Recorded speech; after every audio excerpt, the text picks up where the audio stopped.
ഈ ലോകം ഒരു മായയാണ്. ഇവിടെ കാണുന്നതെല്ലാം വെറും ഒരു മായയാണ്, ഒന്നുമില്ല. എല്ലാവരും നുണയാണ്, മായയാണ്. നുണയാണെന്നും ചില ആൾക്കാർ അങ്ങനെ ഉദ്ദേശിച്ച് പറയും, അല്ലെങ്കിൽ ഇതെല്ലാം ഒരു തോന്നലാണ്. ഇങ്ങനെയൊക്കെ ഉപയോഗിക്കുന്നൊരു വാക്കാണ് മായ എന്ന് പറഞ്ഞത്. ഇവിടെ നമ്മൾ മനസ്സിലാക്കേണ്ടത്, ഒന്ന്, ഈ മായ എന്നുള്ള വാക്ക് എവിടെ നിന്ന് വന്നു എന്നുള്ളത് ഈ പറയുന്ന ആൾക്കാർക്ക് ആർക്കും അറിയില്ല. അപ്പം അതിനെക്കുറിച്ച് ഞാൻ പറയാം. രണ്ടാമത്, എന്താണ് അവർ ഉദ്ദേശിക്കുന്നത്? അവരെന്താണോ ഉദ്ദേശിച്ച് ഈ ലോകത്തെ നോക്കുമ്പോൾ അവർക്ക് മനസ്സിലാവുന്നില്ല, അല്ലെങ്കിൽ അവരുടെ തലയിൽ എന്തൊക്കെയോ ഇമാജിനേഷൻ ഉണ്ട് ലോകത്തെപ്പറ്റി. എന്നിട്ട് അവർ ലോകത്തോട് നോക്കുമ്പോൾ അതൊന്നും കാണുന്നില്ല. എന്തൊക്കെയോ അവർ മനസ്സിൽ വിചാരിച്ചിട്ട് പിന്നെ നമ്മൾ നോക്കുമ്പോൾ അതേപോലെ കാണാൻ പറ്റാതെ വരുമ്പോൾ നമ്മൾ എന്തെന്ന് പറയും? ഇതെല്ലാം മായയാണെന്ന് പറയും. യഥാർത്ഥത്തിൽ എന്താണ്? നമ്മൾ തെറ്റായിട്ട് ഒരു കണ്ട വീക്ഷണം, അല്ല തെറ്റായിട്ട് ഈ ലോകത്തെ മനസ്സിലാക്കിയത് തലയിലിരിക്കുന്നത് കൊണ്ട് ആ കൂളിംഗ് ഗ്ലാസ് വെച്ചിട്ട് നോക്കുമ്പോൾ, അല്ലെങ്കിൽ ആ പ്രതിബിംബം വെച്ച് നോക്കുമ്പോൾ അങ്ങനെ ഒരു കാര്യം ലോകത്തില്ല. നമുക്ക് കാണാൻ പറ്റുന്നില്ല, അനുഭവിക്കാൻ പറ്റുന്നില്ല. അപ്പോൾ ഇതെല്ലാം മായയാണെന്ന് പറയും, സങ്കല്പമാണ്, തോന്നലാണെന്ന് പറയും. യഥാർത്ഥത്തിൽ അങ്ങനെയാണ്. ഏതെങ്കിലും ഒരു മൃഗത്തിന് അത് തോന്നുമോ? ഇല്ല, മൃഗത്തിന് ഒരിക്കലും അത് തോന്നില്ല. കാരണം മൃഗം എന്താണോ അതുപോലെയാണ് കാണുന്നത് ഈ ലോകത്തെ. പിന്നെ എന്തിനാണ് മനുഷ്യന് മാത്രം ഇങ്ങനെ ഒരു തോന്നൽ? കാരണം മനുഷ്യൻ്റെ തലക്കകത്ത് ഈ ലോകത്തെക്കുറിച്ച് വേറെ എന്തൊക്കെയോ തരത്തിൽ പഠിപ്പിച്ചു വെച്ചിരിക്കുന്നുണ്ട്. അപ്പോൾ അതിനാണ് ഈ മായെന്ന് പറയുമ്പോൾ ഒരു ഉദ്ദേശിക്കുന്നത്. എൻ്റെ മനസ്സിലുള്ളത് പോലെ അല്ല ഈ ലോകം, ഞാൻ വിചാരിച്ചതുപോലെ അല്ല. എന്നിട്ടത് നമ്മൾ വിചാരിച്ച പോലെ എന്നാക്കിയാണ്, പിന്നെ എല്ലാവരും വിചാരിക്കുന്ന പോലെ എന്നാക്കി. കാരണം നമുക്കൊരു കോമൺ എഡ്യൂക്കേഷനുണ്ട്. എല്ലാ കുട്ടികളും 5 വയസ്സ് മുതൽ എല്ലാവരും ഒരേ മെത്തേഡിലാണ് പഠിക്കുന്നത്, ഒരേ കാര്യങ്ങളാണ് പഠിക്കുന്നത്, ഒരേ രീതിയിലാണ് ലോകത്തെ കാണുന്നത്. അതുകൊണ്ട് തന്നെ ഈ വളർന്നു വരുന്ന ആൾക്കാരെല്ലാവരും ഈ ലോകത്തെ കാണുമ്പോൾ ആ പഠിപ്പിച്ച് തന്നിരിക്കുന്ന ബൈനോക്കുലറിലൂടെ മാത്രമേ നോക്കാൻ പറ്റുള്ളൂ. അങ്ങനെ നോക്കും, പക്ഷെ അത് കഴിഞ്ഞ് കണ്ണെടുക്കുമ്പോൾ വേറൊരു ലോകമാണ് കാണുന്നത്. അല്ലെങ്കിൽ ഒരു ഗ്ലാസ്സിലൂടെ നോക്കും, ഒരു കൂളിംഗ് ഗ്ലാസ്സിലൂടെ നോക്കും, പക്ഷേ ബാക്കിയുള്ള സമയങ്ങളിൽ ജീവിക്കുമ്പോൾ നേരെ ഉൾട്ട വേറൊരു തരത്തിലാണ് ഫീൽ ചെയ്യുന്നത്. ഇങ്ങനെ ഈ കൺഫ്യൂഷൻ വരുമ്പോഴാണ് ഈ വാക്ക് ഉപയോഗിക്കുന്നത്. ഇതെല്ലാം സങ്കല്പമാണ് മായ എന്ന് പറഞ്ഞത്. അപ്പോൾ മായ എന്ന് പറയുന്ന വാക്ക് എവിടെ നിന്നാണ് വന്നിരിക്കുന്നത്, അത് ശരിക്കും എന്തിനാണ് ഉദ്ദേശിക്കുന്നതെന്ന് ഞാൻ പറഞ്ഞുതരാം. അതായത് ഭൂമിയിൽ നമ്മൾ 4 തരത്തിലാണ് പ്രധാനമായിട്ടും രൂപങ്ങളെ വേർതിരിച്ചിരിക്കുന്നത്. രൂപം എന്ന് പറഞ്ഞാൽ ഡെൻസിറ്റി ഉള്ള വസ്തുക്കൾ. അതിലൊന്ന് നമ്മൾ പരസ്പരം ഉദ്ദേശിക്കുന്ന നമ്മൾ എന്നുള്ളത്. രണ്ടാമത്തത് മൃഗങ്ങളാണ്, ഇൻസെക്റ്റുകൾ ഉൾപ്പെടെ മൃഗങ്ങൾ എന്നുള്ള അർത്ഥത്തിൽ. മൂന്നാമത്തത് സസ്യജാലങ്ങൾ. നാലാമത്തത് പദാർത്ഥ രൂപങ്ങൾ, വെള്ളം, കല്ല്, എലമെൻസുകൾ, വായു. അതായത് 3 അവസ്ഥകളിൽ, അതായത് ഖരം, ദ്രവം, വാതകം എന്ന് പറഞ്ഞ അവസ്ഥയിലുള്ളത്. പിന്നെ 3 ഫീൽഡ്, വെള്ളം എന്ന് പറയുന്ന ഒരു ഫീൽഡുണ്ട്, വായു എന്ന് പറയുന്ന ഒരു ഫീൽഡ്, പിന്നെ ഭൂമി എന്ന് പറയുന്ന ഒരു ഫീൽഡ്. അത് ഫീൽഡും കൂടിയാണ്. അപ്പോൾ ഇങ്ങനെ 4 തരത്തിലാണ് രൂപങ്ങളെ മനസ്സിലാക്കേണ്ടത്. അപ്പോൾ അതിൽ പദാർത്ഥങ്ങളെയെല്ലാം, ബേസിക്കായിട്ടുള്ള പദാർത്ഥങ്ങളെയെല്ലാം നമുക്ക് അപ്രാവർത്തിക ഊർജ്ജരൂപം എന്ന് പറയും. എന്നുവെച്ചാൽ സ്വയമേ പ്രവർത്തിക്കാത്ത, പക്ഷെ അതേസമയം അതിൻ്റെ അകത്ത് ഊർജ്ജമുണ്ട്. ഊർജ്ജം എന്ന് പറഞ്ഞാൽ എന്താണ്? എന്തെങ്കിലും തരത്തിലുള്ള ഒരു ഗുണവിശേഷം അതിനുണ്ടാവും. അപ്പോൾ അപ്രാവർത്തികമാണ്, അത് സ്വയമേ പ്രവർത്തിക്കുന്നില്ല. രണ്ടാമത് സസ്യജാലങ്ങളെ മുഴുവൻ നമ്മൾ വിളിക്കുമ്പോൾ പ്രാവർത്തിക ഊർജ്ജരൂപമാണ്, സ്വയമേ പ്രവർത്തിച്ചു കൊണ്ടിരിക്കുന്ന ഒരു ഊർജ്ജരൂപമാണ്. മൃഗങ്ങളെ നോക്കുമ്പോൾ മൃഗങ്ങൾ സ്വയമേ പ്രവർത്തിക്കുന്ന ഒരു ഊർജ്ജരൂപം മാത്രമല്ല, തൻ്റെ ചലനങ്ങളെയും അല്ലെങ്കിൽ മറ്റുള്ള പല കാര്യങ്ങളെയും സ്വയമേ ചെയ്യാനായിട്ടുള്ള ഒരു നിയന്ത്രണ ശക്തി മാത്രമല്ല, അനുഭവിക്കുക, പ്രകടിപ്പിക്കുക എന്ന് പറയുന്ന ഒരു കാര്യം കൂടി മൃഗങ്ങൾക്കുണ്ട്. അപ്പോൾ അത് സംബന്ധിച്ച് അവരെ ഒരു പേര് വിളിക്കും. സസ്യങ്ങളെ അത് അവരുടെ കൺസ്ട്രക്റ്റിനനുസരിച്ചൊരു പേര് വിളിക്കും. പദാർത്ഥങ്ങളെ അതിനനുസരിച്ചിട്ടൊരു പേര് വിളിക്കും. നമ്മളെ എന്തെന്നാണ് വിളിക്കുക? നമ്മളെ വിളിക്കുന്നത് ഇവരിൽ 3ലും ഉള്ളതും എന്നാൽ അഡീഷണൽ ആയിട്ടുള്ള ചില കാര്യങ്ങളും കൂടി ചേർത്തിട്ടാണ് നമ്മളുടെ ഒറിജിനലായിട്ടുള്ള എൻ്റെയും നിങ്ങളുടെയും പേര്. അതിനെ അദ്വേദാർത്ഥം എന്നോ അല്ലെങ്കിൽ അദ്വേദാർത്ഥം എന്നോ പറയും. അതിനെ ചുരുക്കി ചില സമയങ്ങളിൽ ദേവതം എന്നും പറയും. അദ്വേദം. ഈ അദ്വേദം എന്നുള്ളതാണ് പിന്നീട് മാറി അദ്വൈതം എന്നായത്. ഇനി ഈ അദ്വേദാർത്ഥം എന്നുള്ളതോ അല്ലെങ്കിൽ അദ്വേദാർത്ഥം എന്ന് പറയുന്നതിലോ നിങ്ങളെ ശ്രദ്ധിച്ചു കഴിഞ്ഞാൽ അതിൽ 6 പ്രധാനപ്പെട്ട കാര്യങ്ങൾ 7 കാര്യങ്ങൾ അതിൻ്റെ അകത്തുണ്ട്. ഈ 7 തരത്തിലുള്ള ഫീച്ചറുകളെ ബേസ് ചെയ്തിട്ടാണ് ഈ പേരുണ്ടാക്കിയത്. ഈ പേര് ഒറിജിനുള്ളത് ഇത്രയും ഈ രീതിയിൽ വിളിച്ചാൽ മാത്രമേ നമ്മൾ പൂർണ്ണരാകുന്നുള്ളൂ. അതായത് ആദ്യം ഒരു ആയുണ്ട്, പിന്നെ ഒരു ദ് ഉണ്ട്, പിന്നെ വേറൊരു ദ് ഉണ്ട്, പിന്നെ ഒരു വ് ഉണ്ട്, പിന്നെ ഒരു ആർ ഉണ്ട്, പിന്നെ ഒരു ത് ഉണ്ട്, പിന്നെ ഒരു എം ഉണ്ട്. അങ്ങനെ 7 കാര്യങ്ങളാണ് ഉള്ളത്. അദ്വേദാർത്ഥം അല്ലെങ്കിൽ അദ്വേദാർത്ഥം എന്ന് പറയും. അതിൽ ആദ്യത്തെ ആ വളരെ പ്രധാനപ്പെട്ടതാണ്. രണ്ടാമത് പറയുന്ന ദ് എന്ന് പറയുന്നത് അടിസ്ഥാന സൃഷ്ടി ഗുണങ്ങളെ സംബന്ധിച്ചിട്ടുള്ളതാണ്. രണ്ടാമത്തെ ദ് എന്ന് പറയുന്നത് അത് നമുക്ക് ചുറ്റുമുള്ള ഗുണങ്ങളെ സൂക്ഷ്മരൂപത്തിൽ പരസ്പരം വ്യത്യാസപ്പെടുത്തി തിരിച്ചറിയാനായിട്ടുള്ള കഴിവാണ്. അതാണ് ആ ദ് എന്നുകൊണ്ട് ഉദ്ദേശിക്കുന്നത്. വ് എന്ന് പറയുന്നത് നേരത്തെയുള്ള സൃഷ്ടി ഗുണങ്ങൾ, ഓരോ മേഖലകളുണ്ട് ഈ ഭൂമിയിൽ.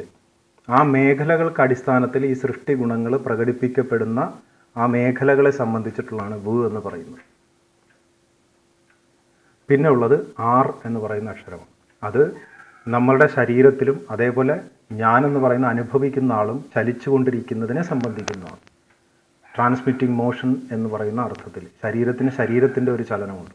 ഹൃദയം സ്വയമേ ചലിച്ചുകൊണ്ടിരിക്കുന്നു, എല്ലാ ഇൻസ്ട്രുമെൻറ്റുകളും വർക്ക് ചെയ്തുകൊണ്ടിരിക്കുന്നു.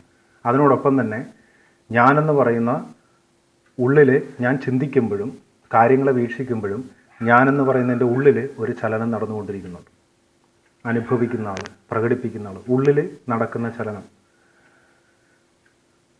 അപ്പോൾ അത് ആ ചലനവും ശരീരത്തിൻ്റെ ചലനവും രണ്ടാണ്. പക്ഷെ എന്നാലും അതിനെ കോമൺ ആയിട്ട് നമ്മൾ എന്തെന്നാ പറയുക, ആർ എന്ന് പറയുന്ന ശബ്ദരൂപം കൊണ്ടാണ് ഉദ്ദേശിക്കുന്നത്. പിന്നെ തീയും എമ്മും.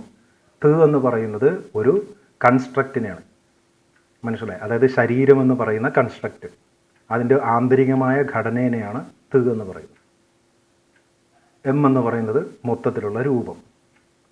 അങ്ങനെ ഈ 7 കാര്യങ്ങളെ സംബന്ധിച്ചിട്ടാണ് എം എന്ന് പറയുന്നത് ആ ഷെയ്പ്പാണ്, മനസ്സിലായി? ആ ഒരു ഘടനയുടെ ബാഹ്യതലത്തിൽ വരുന്ന മൊത്തത്തിലുള്ള ഒരു ഷെയ്പ്പ്, അതിനെ സംബന്ധിച്ചിട്ടുള്ള. ഇങ്ങനെ 7 കാര്യങ്ങൾ ചേരുന്നതാണ് നമ്മളെ വിളിക്കേണ്ട പേര് അദ്വേദാർത്ഥമെന്നോ അല്ലെങ്കിൽ ദേവാർത്ഥം എന്നുമാണ്. അത് ചുരുക്കി അദ്വേദം എന്നും പറയാറുണ്ട്. അപ്പോൾ ഇനി ഇതിൽ നിന്ന് നിങ്ങളുടെ പല സ്പിരിച്വൽ സ്റ്റഡീസിലും കേട്ടിട്ടുണ്ടാവും ദേവത എന്ന് പറയുന്നൊരു വാക്ക്. എന്നെ അഭിസംബോധന ചെയ്യുന്ന 7 അക്ഷരങ്ങളിൽ നിന്ന് അതിലെ ഞാൻ പറഞ്ഞ ദുവും അതിലെ വീവും പിന്നെ മറ്റേ ദുവും, അതാണ് ദേവത എന്ന് പറഞ്ഞത്. അതിനെ എടുത്തു മാറ്റിയാൽ, ദേവതയെ ഞാൻ എടുത്തു മാറ്റിയാൽ എന്ന് പറഞ്ഞാൽ ആ 3 അക്ഷരങ്ങളെ ഞാൻ മാറ്റിയാൽ അർത്ഥം എന്ന് പറയുന്നൊരു വാക്കാണ് കിട്ടുക, അല്ലെങ്കിൽ അധർമ്മം എന്ന് പറയുന്നൊരു വാക്കാണ് കിട്ടുക. അതാരാണ്? അതാണ് മൃഗങ്ങൾ. മൃഗങ്ങളെ വിളിക്കുന്ന പേരാണ് അർത്ഥം അല്ലെങ്കിൽ അധർമ്മം എന്ന് പറയും. അധർമ്മം എന്നല്ല, അധർമ്മം എന്ന് പറയും. അതിൽ അനുഭവിക്കുന്നതും പ്രകടിപ്പിക്കുന്ന ഒരു ആയുണ്ട്, പിന്നെ ചലനത്തെ കാണിക്കുന്ന ആറുണ്ട്, പിന്നെ ശരീരത്തിൻ്റെ കൺസ്ട്രക്റ്റ് ഉണ്ട്, പിന്നെ മൊത്തത്തിലുള്ള രൂപമുണ്ട്. ഈ 4 കാര്യങ്ങൾ ചേരുന്നത് അതാണ് അർത്ഥം അല്ലെങ്കിൽ അധർമ്മം എന്ന് പറയും. അപ്പോൾ ഇനി അതിനെ ചുരുക്കി 6 ഒഴിവാക്കിയിട്ട് ആത്മം എന്നും പറയാറുണ്ട്, ആത്മം എന്നും പറയും. മനസ്സിലായോ? അതിനെ ചുരുക്കി പറയുന്നതാണ് ആത്മം. അതിൽ 6 ഒഴിവാക്കുന്നത് മാത്രമേ ഉള്ളൂ. അതാണ് ആത്മം. ഈ ആത്മം എന്ന് പറയുന്ന വാക്ക് ഒരു മൃഗത്തെ വിളിക്കാൻ ഉപയോഗിക്കുന്ന സബ്സ്ട്രേറ്റ് ലെവലിലുള്ള വാക്കുകൾ കൊണ്ടുള്ള കോൺസ്ട്രക്റ്റാണ്. ഇതെന്താണെന്ന് മനസ്സിലാക്കാതെയാണ് ആത്മ എന്ന് പറഞ്ഞ എന്തോ ഒരു കാര്യമാണെന്ന് വിചാരിച്ച്, ആക്ച്വലി അത് ഒറ്റ വാക്കല്ല, 3 അക്ഷരങ്ങൾ ചേരുന്ന ഒരർത്ഥമാണ്. മനസ്സിലാക്കാതെ ആത്മ എന്ന് പറയുന്നത് എന്തോ ഒരു കാര്യമാണെന്ന് വിചാരിച്ച് ആത്മീയ. ഇനി യാ എന്ന് പറഞ്ഞാൽ നമ്മൾ ഈ ലോകത്തെ കാണുമ്പോൾ എന്താണോ നമ്മൾ അവിടെ കാണുന്നത്, അത് സൂക്ഷ്മതലത്തിലായിക്കോട്ടെ, ബാഹ്യതലത്തിലായിക്കോട്ടെ, ആന്തരിക തലത്തിലായിക്കോട്ടെ, 3 തലങ്ങളിലാണ് നമ്മൾ കാണുന്നത്. ബാഹ്യതലം, ആന്തരിക തലം, അടിസ്ഥാന തലം. അടിസ്ഥാന തലം കുറച്ചുകൂടി സബ്സ്ട്രേറ്റ് ആണ്, സൂക്ഷ്മമായിട്ട് മനസ്സിലാക്കുന്നത്.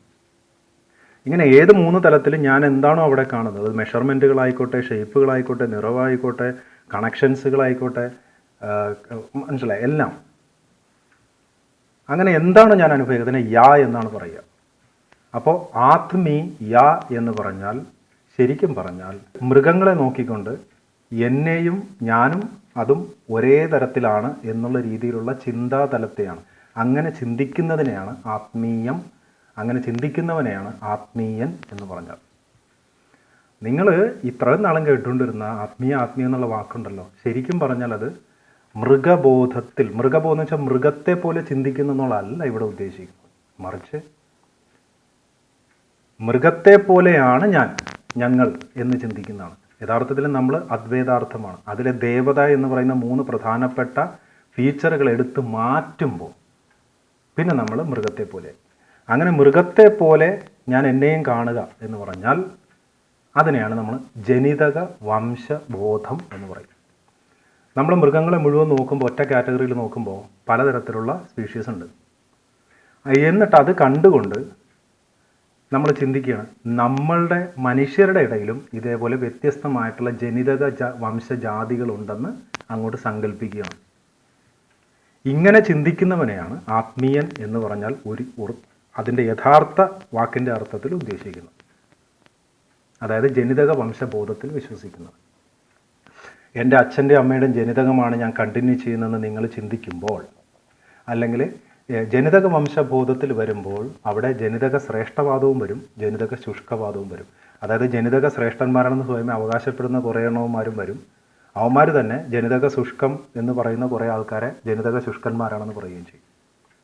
അപ്പോൾ ആ ബോധത്തിൽ നിന്നാണ്, അങ്ങനെ കാണുന്ന രീതിയിൽ നിന്നാണ് ജാതി വ്യവസ്ഥ, റേസിസം, കുലവ്യവസ്ഥ, രാജ്യപാരമ്പര്യം, സംസ്കാര പാരമ്പര്യം, ജനിതക പാരമ്പര്യം, എൻ്റെ അച്ഛൻ്റെ അമ്മയുടെയും പൂർവിക പാരമ്പര്യം, അല്ലെങ്കിൽ അച്ഛൻ്റെ അമ്മയുടെയും ജനിതകം നിലനിർത്താൻ വേണ്ടിയിട്ടാണ് ഞാൻ ജനിക്കുന്നത്, ഇങ്ങനെയുള്ള എല്ലാ അഴുക്ക് പിടിച്ച വൃത്തികേടുകളും തുടങ്ങുന്നത് ഈ വീക്ഷണത്തിൽ നിന്നാണ്. അതായത് മൃഗങ്ങളെ പോലെയാണ് നമ്മളും ഞാൻ എന്ന് ചിന്തിക്കുന്നിടത്താണ്. സ്വാഭാവികമായിട്ട് ഞാൻ അങ്ങനെ എന്നെ കണ്ടു കഴിഞ്ഞാൽ എല്ലാവരും അങ്ങനെയല്ലേ കാണുള്ളൂ. അങ്ങനെയാണ് നമ്മൾ പരസ്പരം ജനിതകം എന്ന് പറയുന്ന അർത്ഥത്തിൽ സംസാരിച്ചു തുടങ്ങുന്നത്. അത് നേരത്തെ എന്താ പറഞ്ഞാൽ, ഞാൻ ആദ്യമേ തുടങ്ങിയപ്പോൾ പറഞ്ഞില്ലേ, ആരോ പഠിപ്പിച്ചു തന്ന തെറ്റായ വീക്ഷണമാണ്. എന്നിട്ട് ആ രീതിക്കനുസരിച്ച് നമ്മൾ പഠിക്കുകയും ചിന്തിക്കുകയൊക്കെ ചെയ്തിട്ട് പല സമയങ്ങളിലും റിയാലിറ്റിയിൽ വരുമ്പോൾ അങ്ങനെയല്ല നമുക്ക് ഫീൽ ചെയ്യുന്നത്. അപ്പോഴാണ് പറയുന്നത്, ഇതൊക്കെ വെറും സങ്കല്പമാണ്. കാരണം രണ്ടും കൂടി ക്ലാഷാണ്. റിയാലിറ്റി അതല്ല, നമ്മൾ അദ്വൈതാർത്ഥമാണ്, നമുക്ക് ദേവതയുണ്ട്. ദേവത എന്ന് പറഞ്ഞാൽ എന്താണെന്ന് ഇപ്പോൾ മനസ്സിലായോ? ഈ കള്ളന്മാർ പഠിപ്പിക്കുന്നതല്ല. ദേവത എന്ന് പറഞ്ഞാൽ എന്ന് പറയുന്നത് അടിസ്ഥാന സൃഷ്ടി ഗുണങ്ങൾ, അത് 7 ഉണ്ട്. രണ്ടാമത്തത് നമുക്ക് ചുറ്റുമുള്ള ഓരോ വസ്തുക്കളുടെയും ഗുണങ്ങളെ പരസ്പരം വേർതിരിച്ച് അതിൻ്റെ ഗുണത്തിൻ്റെ എസൻസിനെ മനസ്സിലാക്കാനായിട്ടുള്ള സ്വതസിദ്ധമായ ഒരു കഴിവാണ്. മൂന്നാമത്തത് ഈ സൃഷ്ടി ഗുണങ്ങൾ ആവിഷ്കരിക്കപ്പെടുന്ന മേഖലകളാണ്. അത് പ്രധാനമായിട്ട് 3 മേഖലയും അതിൻ്റെ അകത്ത് സബ് മേഖലകളുമുണ്ട്.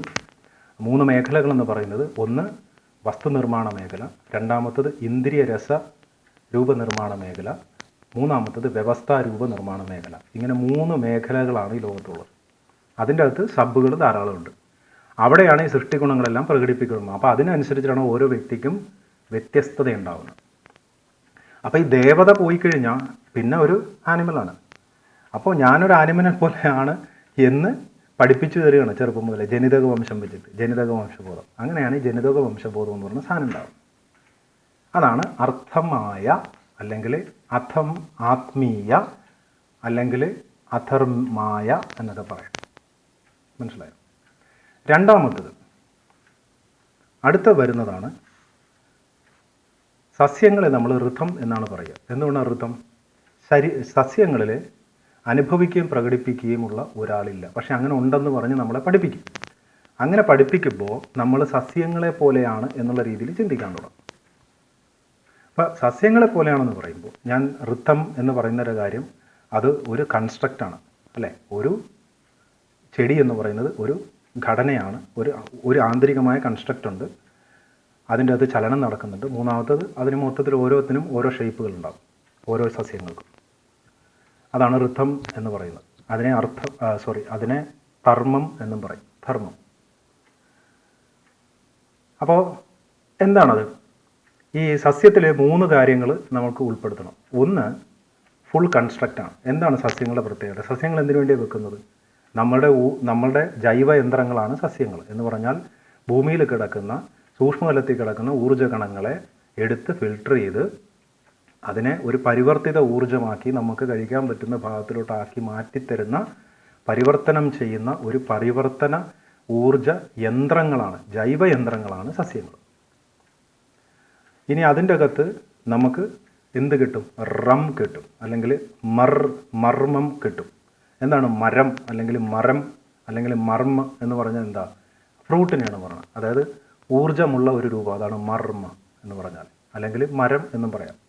നമ്മൾ മരം എന്ന് പറയുമ്പോൾ വൃക്ഷത്തിന് വിളിക്കുന്നു. മനസ്സിലായോ? അപ്പോൾ ഒന്ന്, അതിൻ്റെ ഫ്രൂട്ടുണ്ട്. പിന്നെ ഫുള്ള് ആ ഒരു സസ്യം എന്ന് പറഞ്ഞ കൺസ്ട്രക്റ്റ് ഉണ്ട്. മൂന്നാമത്തെ എന്താണ്?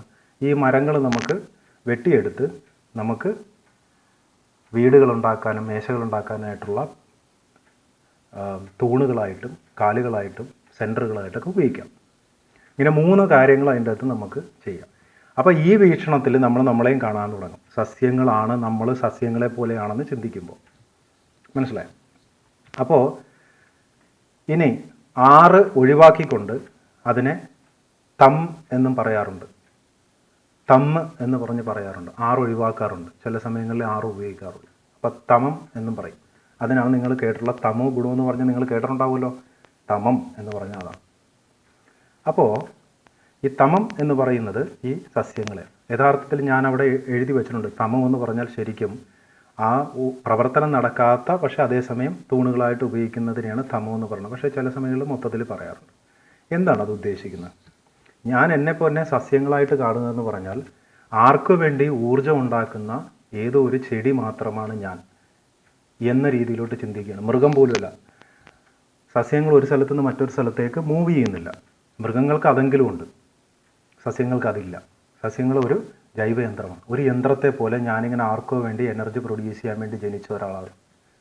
അല്ലെങ്കിൽ ഏതെങ്കിലും ഒരു സ്ട്രക്ചറിൻ്റെ ഭാഗമാകാൻ വേണ്ടി ജനിച്ച ഒരാളാണ് ഞാൻ. അതാണ് തമോ എന്ന് പറഞ്ഞത്. അതായത് കട്ടളയോ കാലോ തൂണോ ഒക്കെ ആയി മാറാൻ വേണ്ടിയിട്ട്. എന്താണ് അത് ഉദ്ദേശിക്കുന്നത്? ഏതെങ്കിലും ഒരു വ്യവസ്ഥയ്ക്ക് വേണ്ടി ജനിച്ചവനാണ് ഞാൻ. അല്ലാണ്ട് വേറെ ഒന്നുമില്ല. ഒരു വ്യവസ്ഥയുണ്ട്. ആ വ്യവസ്ഥ നിലനിർത്താൻ വേണ്ടി ജനിച്ച ഒരു കട്ടളയോ തൂണോ സെൻറ്ററോ തൂണോ അല്ലെങ്കിൽ എന്താ പറയുക, ഒരു വടിയോ കോലോ, ഇതൊക്കെയാണ് ഞാൻ എന്ന രീതിയിൽ ജീവിച്ച് മരിക്കുന്നതിനെയാണ് തമോ ഗുണത്തിൽ ജീവിച്ച് മരിക്കുക എന്ന് പറയുന്നത്. അല്ലെങ്കിൽ ഞാൻ മറ്റുള്ളവരുടെ ഒരു മറ്റുള്ളവരുടെ ഗുണത്തിന് വേണ്ടിയിട്ടുള്ള ഒരു ഊർജ്ജ രൂപം മാത്രമാണ്. അതായത് നമ്മുടെ ഫലം എന്ന് പറയില്ലേ, മറ്റൊരാൾ ഭക്ഷണം കഴിക്കാൻ വേണ്ടി അത് ഉപയോഗിക്കണം. അപ്പോൾ അവൻ്റെ ഊർജ്ജം നിലനിർത്താൻ വേണ്ടിയിട്ടുള്ള ഒരു വസ്തു മാത്രമാണ് ഞാൻ എന്ന് നമ്മളെ തന്നെ റെഡ്യൂസായിട്ട് അദ്വൈതാർത്ഥത്തിൽ നിന്ന് ഒരെണ്ണം കൂടി കട്ടുകളയാണ്. മനസ്സിലായ? ദേവതയെ കഴിഞ്ഞു, പിന്നെ ആയും കൂടി കട്ട് ചെയ്ത് കളയുമ്പോൾ വരുന്ന റെഡ്യൂസ്ഡ് ആയിട്ടുള്ള കാഴ്ചപ്പാടാണ് ഞാൻ സസ്യത്തെ പോലെയാണ്. ഈ സ്ഥലത്തിൽ നിന്നാണ് നേരത്തെ ജനിതക വംശബോധം പറഞ്ഞെങ്കിൽ ഇവിടുന്നാണ് നമുക്ക് ഈ ധർമ്മബോധ വംശം വരുന്നത്, അല്ലെങ്കിൽ ധർമ്മവംശബോധം. ഈ ധർമ്മവംശബോധം എന്ന് പറഞ്ഞാൽ ബേസിക്കലി ഒരു സസ്യത്തിൽ നിന്ന് നമുക്ക് ലഭിക്കുന്നത് ഫ്രൂട്ടാണ്. ഈ ഫ്രൂട്ട് എന്ന് പറഞ്ഞാൽ ആ സസ്യത്തിൻ്റെ ധർമ്മമാണ്. എന്ന് പറഞ്ഞാൽ ആ സസ്യത്തിൻ്റെ എല്ലാത്തിൽ നിന്ന് പുറത്തോട്ട് വരുന്ന പുറമേ നമ്മൾ അനുഭവിക്കുന്നതിനാണ് ധർമ്മം എന്ന് പറഞ്ഞാൽ. മനസ്സിലായോ? അപ്പോൾ ധർമ്മം എന്ന് പറഞ്ഞാൽ എന്ന് പറഞ്ഞാൽ ആ ബാഹ്യതലത്തിലോട്ട് ആവിർഭവിക്കുന്ന ഗുണമാണ് എന്ന്. ധർമ്മ എന്ന് പറഞ്ഞാൽ ഞാൻ നേരത്തെ പറഞ്ഞു, മരം എന്നോ റാം എന്ന് പറഞ്ഞാൽ ആ ഫ്രൂട്ടിനെ ഉദ്ദേശിച്ചാണ്. അതാണ് ധർമ്മ എന്ന് പറഞ്ഞാൽ ആ രൂപമാണ് ഉദ്ദേശിക്കുന്നത്, ഫ്രൂട്ട് എന്ന് പറയുന്നത്. അപ്പോൾ എന്താണ് അതിൻ്റെ പ്രത്യേകത എന്ന് പറഞ്ഞാൽ, ഈ ധർമ്മ വംശബോധം എന്ന് പറഞ്ഞാൽ ശരി തെറ്റ് എന്ന് പറയുന്ന കാഴ്ചപ്പാടിനനുസരിച്ച് രൂപീകരിക്കപ്പെടുന്ന സംഘങ്ങളെയാണ് ധർമ്മബോധ വംശങ്ങൾ എന്ന് പറയുന്നത്. അതിന് ഉദാഹരണമാണ് ഓരോ മതങ്ങളും ഓരോ സ്പിരിച്വൽ ട്രഡീഷനും ഒക്കെ. അവിടെ ജനിതക വംശത്തേക്കാൾ ഉപരി കൂടുതലും ഫോക്കസ് ചെയ്യുന്നത് ഈ ധർമ്മ വംശബോധമാണ്. എന്ന് പറഞ്ഞാൽ ബാഹ്യമായിട്ട് നമ്മൾ പ്രകടിപ്പിക്കുന്ന നമ്മളുടെ ആക്ഷൻസ് ഉണ്ട്. ബാഹ്യമായിട്ട് നമ്മൾ പ്രകടിപ്പിക്കുന്ന നമ്മളുടെ ആക്ഷൻസുകൾ, ഈ ആക്ഷൻസുകളെ മാത്രം കോൺസെൻട്രേറ്റ് ചെയ്തിട്ട് കുറേ രൂപരേഖകളുണ്ടാക്കി കള്ളസിദ്ധാന്തങ്ങളുണ്ടാക്കി ജീവിക്കുന്ന രീതിയാണ്. അവിടെ എന്നും ശരിയും തെറ്റും തമ്മിലുള്ള ഫൈറ്റ് ആയിരിക്കും. അതാണ് ഈ മൊറാലിറ്റി എന്ന് പറയുന്നത്. റിലീജിയൻസിൻ്റെ ഇടയിലും എത്തീസ്റ്റുകളുടെ ഇടയിലും യുക്തിവാദികളുടെ ഇടയിലും എന്നും ഒരു വിഷയമാകുന്നത് ഇവരെല്ലാവരും സസ്യബോധത്തിൽ നിൽക്കുന്നതുകൊണ്ടാണ്. ഈ ലോകത്തെ ശരി തെറ്റ് എന്നുള്ള അടിസ്ഥാനത്തിലല്ല വീക്ഷിക്കേണ്ടത്, മറ്റൊരു 3 ആംഗിളിൽ നിന്നാണ് ഇത് വീക്ഷിക്കേണ്ടത്. അത് ശരി തെറ്റിൻ്റെ അടിസ്ഥാനമല്ല, അത് വേറൊരു ആംഗിളാണ്. അവിടുന്ന് നമ്മൾ താഴത്തോട്ടിറങ്ങി മൃഗങ്ങളിൽ നിന്ന് വീണ്ടും താഴത്തോട്ടിറങ്ങി സസ്യങ്ങളെപ്പോലെ നമ്മൾ പുറമേ ആവിർഭവിക്കുന്ന എന്താണ് ഈ ഫ്രൂട്ടുകൾ എന്നുള്ള രീതിയിൽ ചിന്തിക്കുമ്പോൾ ഫ്രൂട്ടുകളുടെ പ്രത്യേകത എന്താണ്? നമുക്ക് ഗുണമുള്ളത് അല്ലേ, നമുക്ക് ഗുണമില്ലാത്ത ഫ്രൂട്ട്, നമുക്ക് ഗുണമുള്ള പ്രൊഡക്റ്റ്, ഈ അർത്ഥത്തിൽ മാത്രം കാണുകയാണ്. അപ്പോൾ നമുക്ക് ഗുണമുള്ള രീതിയിൽ പ്രവർത്തിക്കുക. അപ്പോൾ നമുക്ക് എന്താണ് ഗുണമാകുന്നത് അതാണ് ശരി. ഇതാണ് എല്ലാ മതങ്ങളും സ്പിരിച്വാലിറ്റി എടുത്തു കഴിഞ്ഞാൽ നിങ്ങൾക്ക് കാണാൻ പറ്റുന്നത്. അതായത് ഇപ്പോൾ നമുക്ക് ഗുണമായിട്ട് എന്താണ് അതാണ് അവരുടെ മൊറാലിറ്റി. അപ്പോൾ അതുകൊണ്ടാണ് ഓരോ രാജ്യത്തും നോക്കിക്കഴിഞ്ഞാൽ ഓരോ മൊറാലിറ്റി ഉണ്ടാകുന്നത്. കാരണം അവരവർക്ക് ഗുണമുള്ള രീതിയിൽ ലോകത്തെ ഇൻ്റർപ്രറ്റ് ചെയ്യുകയാണ്. എന്നിട്ട് അതിനനുസരിച്ച് കുറേ നിയമങ്ങളും റൂൾസുകളും ഉണ്ടാക്കി അതിനനുസരിച്ച് അവരതാണ് ശരിയെന്ന് പറയും, ഇങ്ങനെയാണ് ശരിയെന്ന് പറയും. അപ്പോൾ അങ്ങനെ വരുമ്പോൾ ഒരു നാട്ടിൽ സ്ത്രീകൾക്ക് ഡ്രൈവ് ചെയ്യാൻ പറ്റത്തില്ല, വേറൊരു നാട്ടിൽ അല്ലെങ്കിൽ തല തുറന്ന് നടക്കാൻ പറ്റത്തില്ല, വേറൊരു നാട്ടിൽ ചിലപ്പോൾ ശരീരം കാണിച്ച് നടക്കാൻ പറ്റില്ല, വേറൊരു നാട്ടിൽ പുരുഷന്മാർക്ക് ഇങ്ങനെ ഇരിക്കും. ഇങ്ങനെ ഓരോ നാട്ടിലും അവരവർക്ക് അവിടെ ബെനിഫിഷ്യലായിട്ട് തോന്നുന്ന രീതിയിലായിരിക്കും എല്ലാവരെയും പരിഗണിക്കുന്നത്. ഇതൊരിക്കലും ശരിയായ കാര്യമല്ല. ഇത് സസ്യബോധത്തിൽ നിൽക്കുന്നതുകൊണ്ടാണ്. കാരണം ഒരു മരത്തിൻ്റെ ഉള്ളിൽ പുറത്തോട്ട് വരുന്ന ഫ്രൂട്ട് എന്ന് പറയുന്ന രീതിയിലല്ല നമ്മൾ ഈ ലോകത്തെ പെർസീവ് ചെയ്യേണ്ടത്, നമ്മളെ തന്നെ അല്ലെങ്കിൽ നമ്മളുടെ ആക്ഷൻസ്. അത് അതിൻ്റെ റൂട്ടിലോട്ട് പോകണം. അതായത് നമ്മൾ ഒരു ആപ്പിൾ മരത്തിലെ ആപ്പിളുകൾ മോശമായിരിക്കണം കണ്ടു കഴിഞ്ഞാൽ പോയി പെയിൻ്റ് അടിച്ച് അതിനെ കുറച്ച് കൊത്തുപണിയൊക്കെ ചെയ്ത് വീണ്ടും നല്ലൊരു ആപ്പിളാക്കി എടുക്കുന്നതല്ല. അതാണ് ഈ മണ്ടന്മാരെപ്പോഴും ചെയ്യുക. മനസ്സിലായി? അതുകൊണ്ട് ഇവരുടെ ഇടയിൽ എപ്പോഴും മൊറാലിറ്റി ശരി തെറ്റെന്ന് പറഞ്ഞാൽ ഭയങ്കര പ്രശ്നങ്ങളായിരിക്കും ഇവർ തമ്മിൽ. കാരണം ഇവർക്ക് ധർമ്മബോധമാണ്. ഈ ധർമ്മബോധം മാത്രമായിട്ട് നിൽക്കുന്നതാണ് പ്രശ്നം. അതിനെ ആന്തരിക തലവും സബ്സ്ട്രേറ്റ് തലവും കൂടി ചേർത്ത് വെച്ചിട്ടുള്ള ധർമ്മബോധമാണ് വേണ്ടത്. അത് ഇവന്മാർക്കില്ല. യഥാർത്ഥത്തിൽ ആ ധർമ്മത്തിൻ്റെ കൂടെ സനാതനം കൂടി ചേർക്കണം. അപ്പോൾ ഒരു പ്രശ്നമുണ്ട്. 3 സനാതന ധർമ്മങ്ങളുണ്ട്, ഒന്നല്ല ഉള്ളത്. അതാണ് സിദ്ധാന്തം. 3 സനാതന ധർമ്മങ്ങൾ ഒരുമിച്ചിരിക്കുന്നതാണ് സിദ്ധാന്തം. അല്ലാതെ ഒരു സനാതന ധർമ്മമല്ല ഉള്ളത്. ഈ സനാതനം എന്ന് പറഞ്ഞാൽ എന്ന് പറഞ്ഞാൽ ഏറ്റവും സബ്സ്ട്രേറ്റ് പ്രിൻസിപ്പിളുകളാണ്. ഈ നേച്ചർ എങ്ങനെയാണ് വർക്ക് ചെയ്യണം എന്നുള്ളത്. എന്ന് പറഞ്ഞാൽ അതിൽ നിന്ന് രൂപപ്പെടുന്ന കൺസ്ട്രക്റ്റാണ്. പിന്നെ എന്ന് പറയുന്നതാണ് ധർമ്മമായി വരുന്നത്.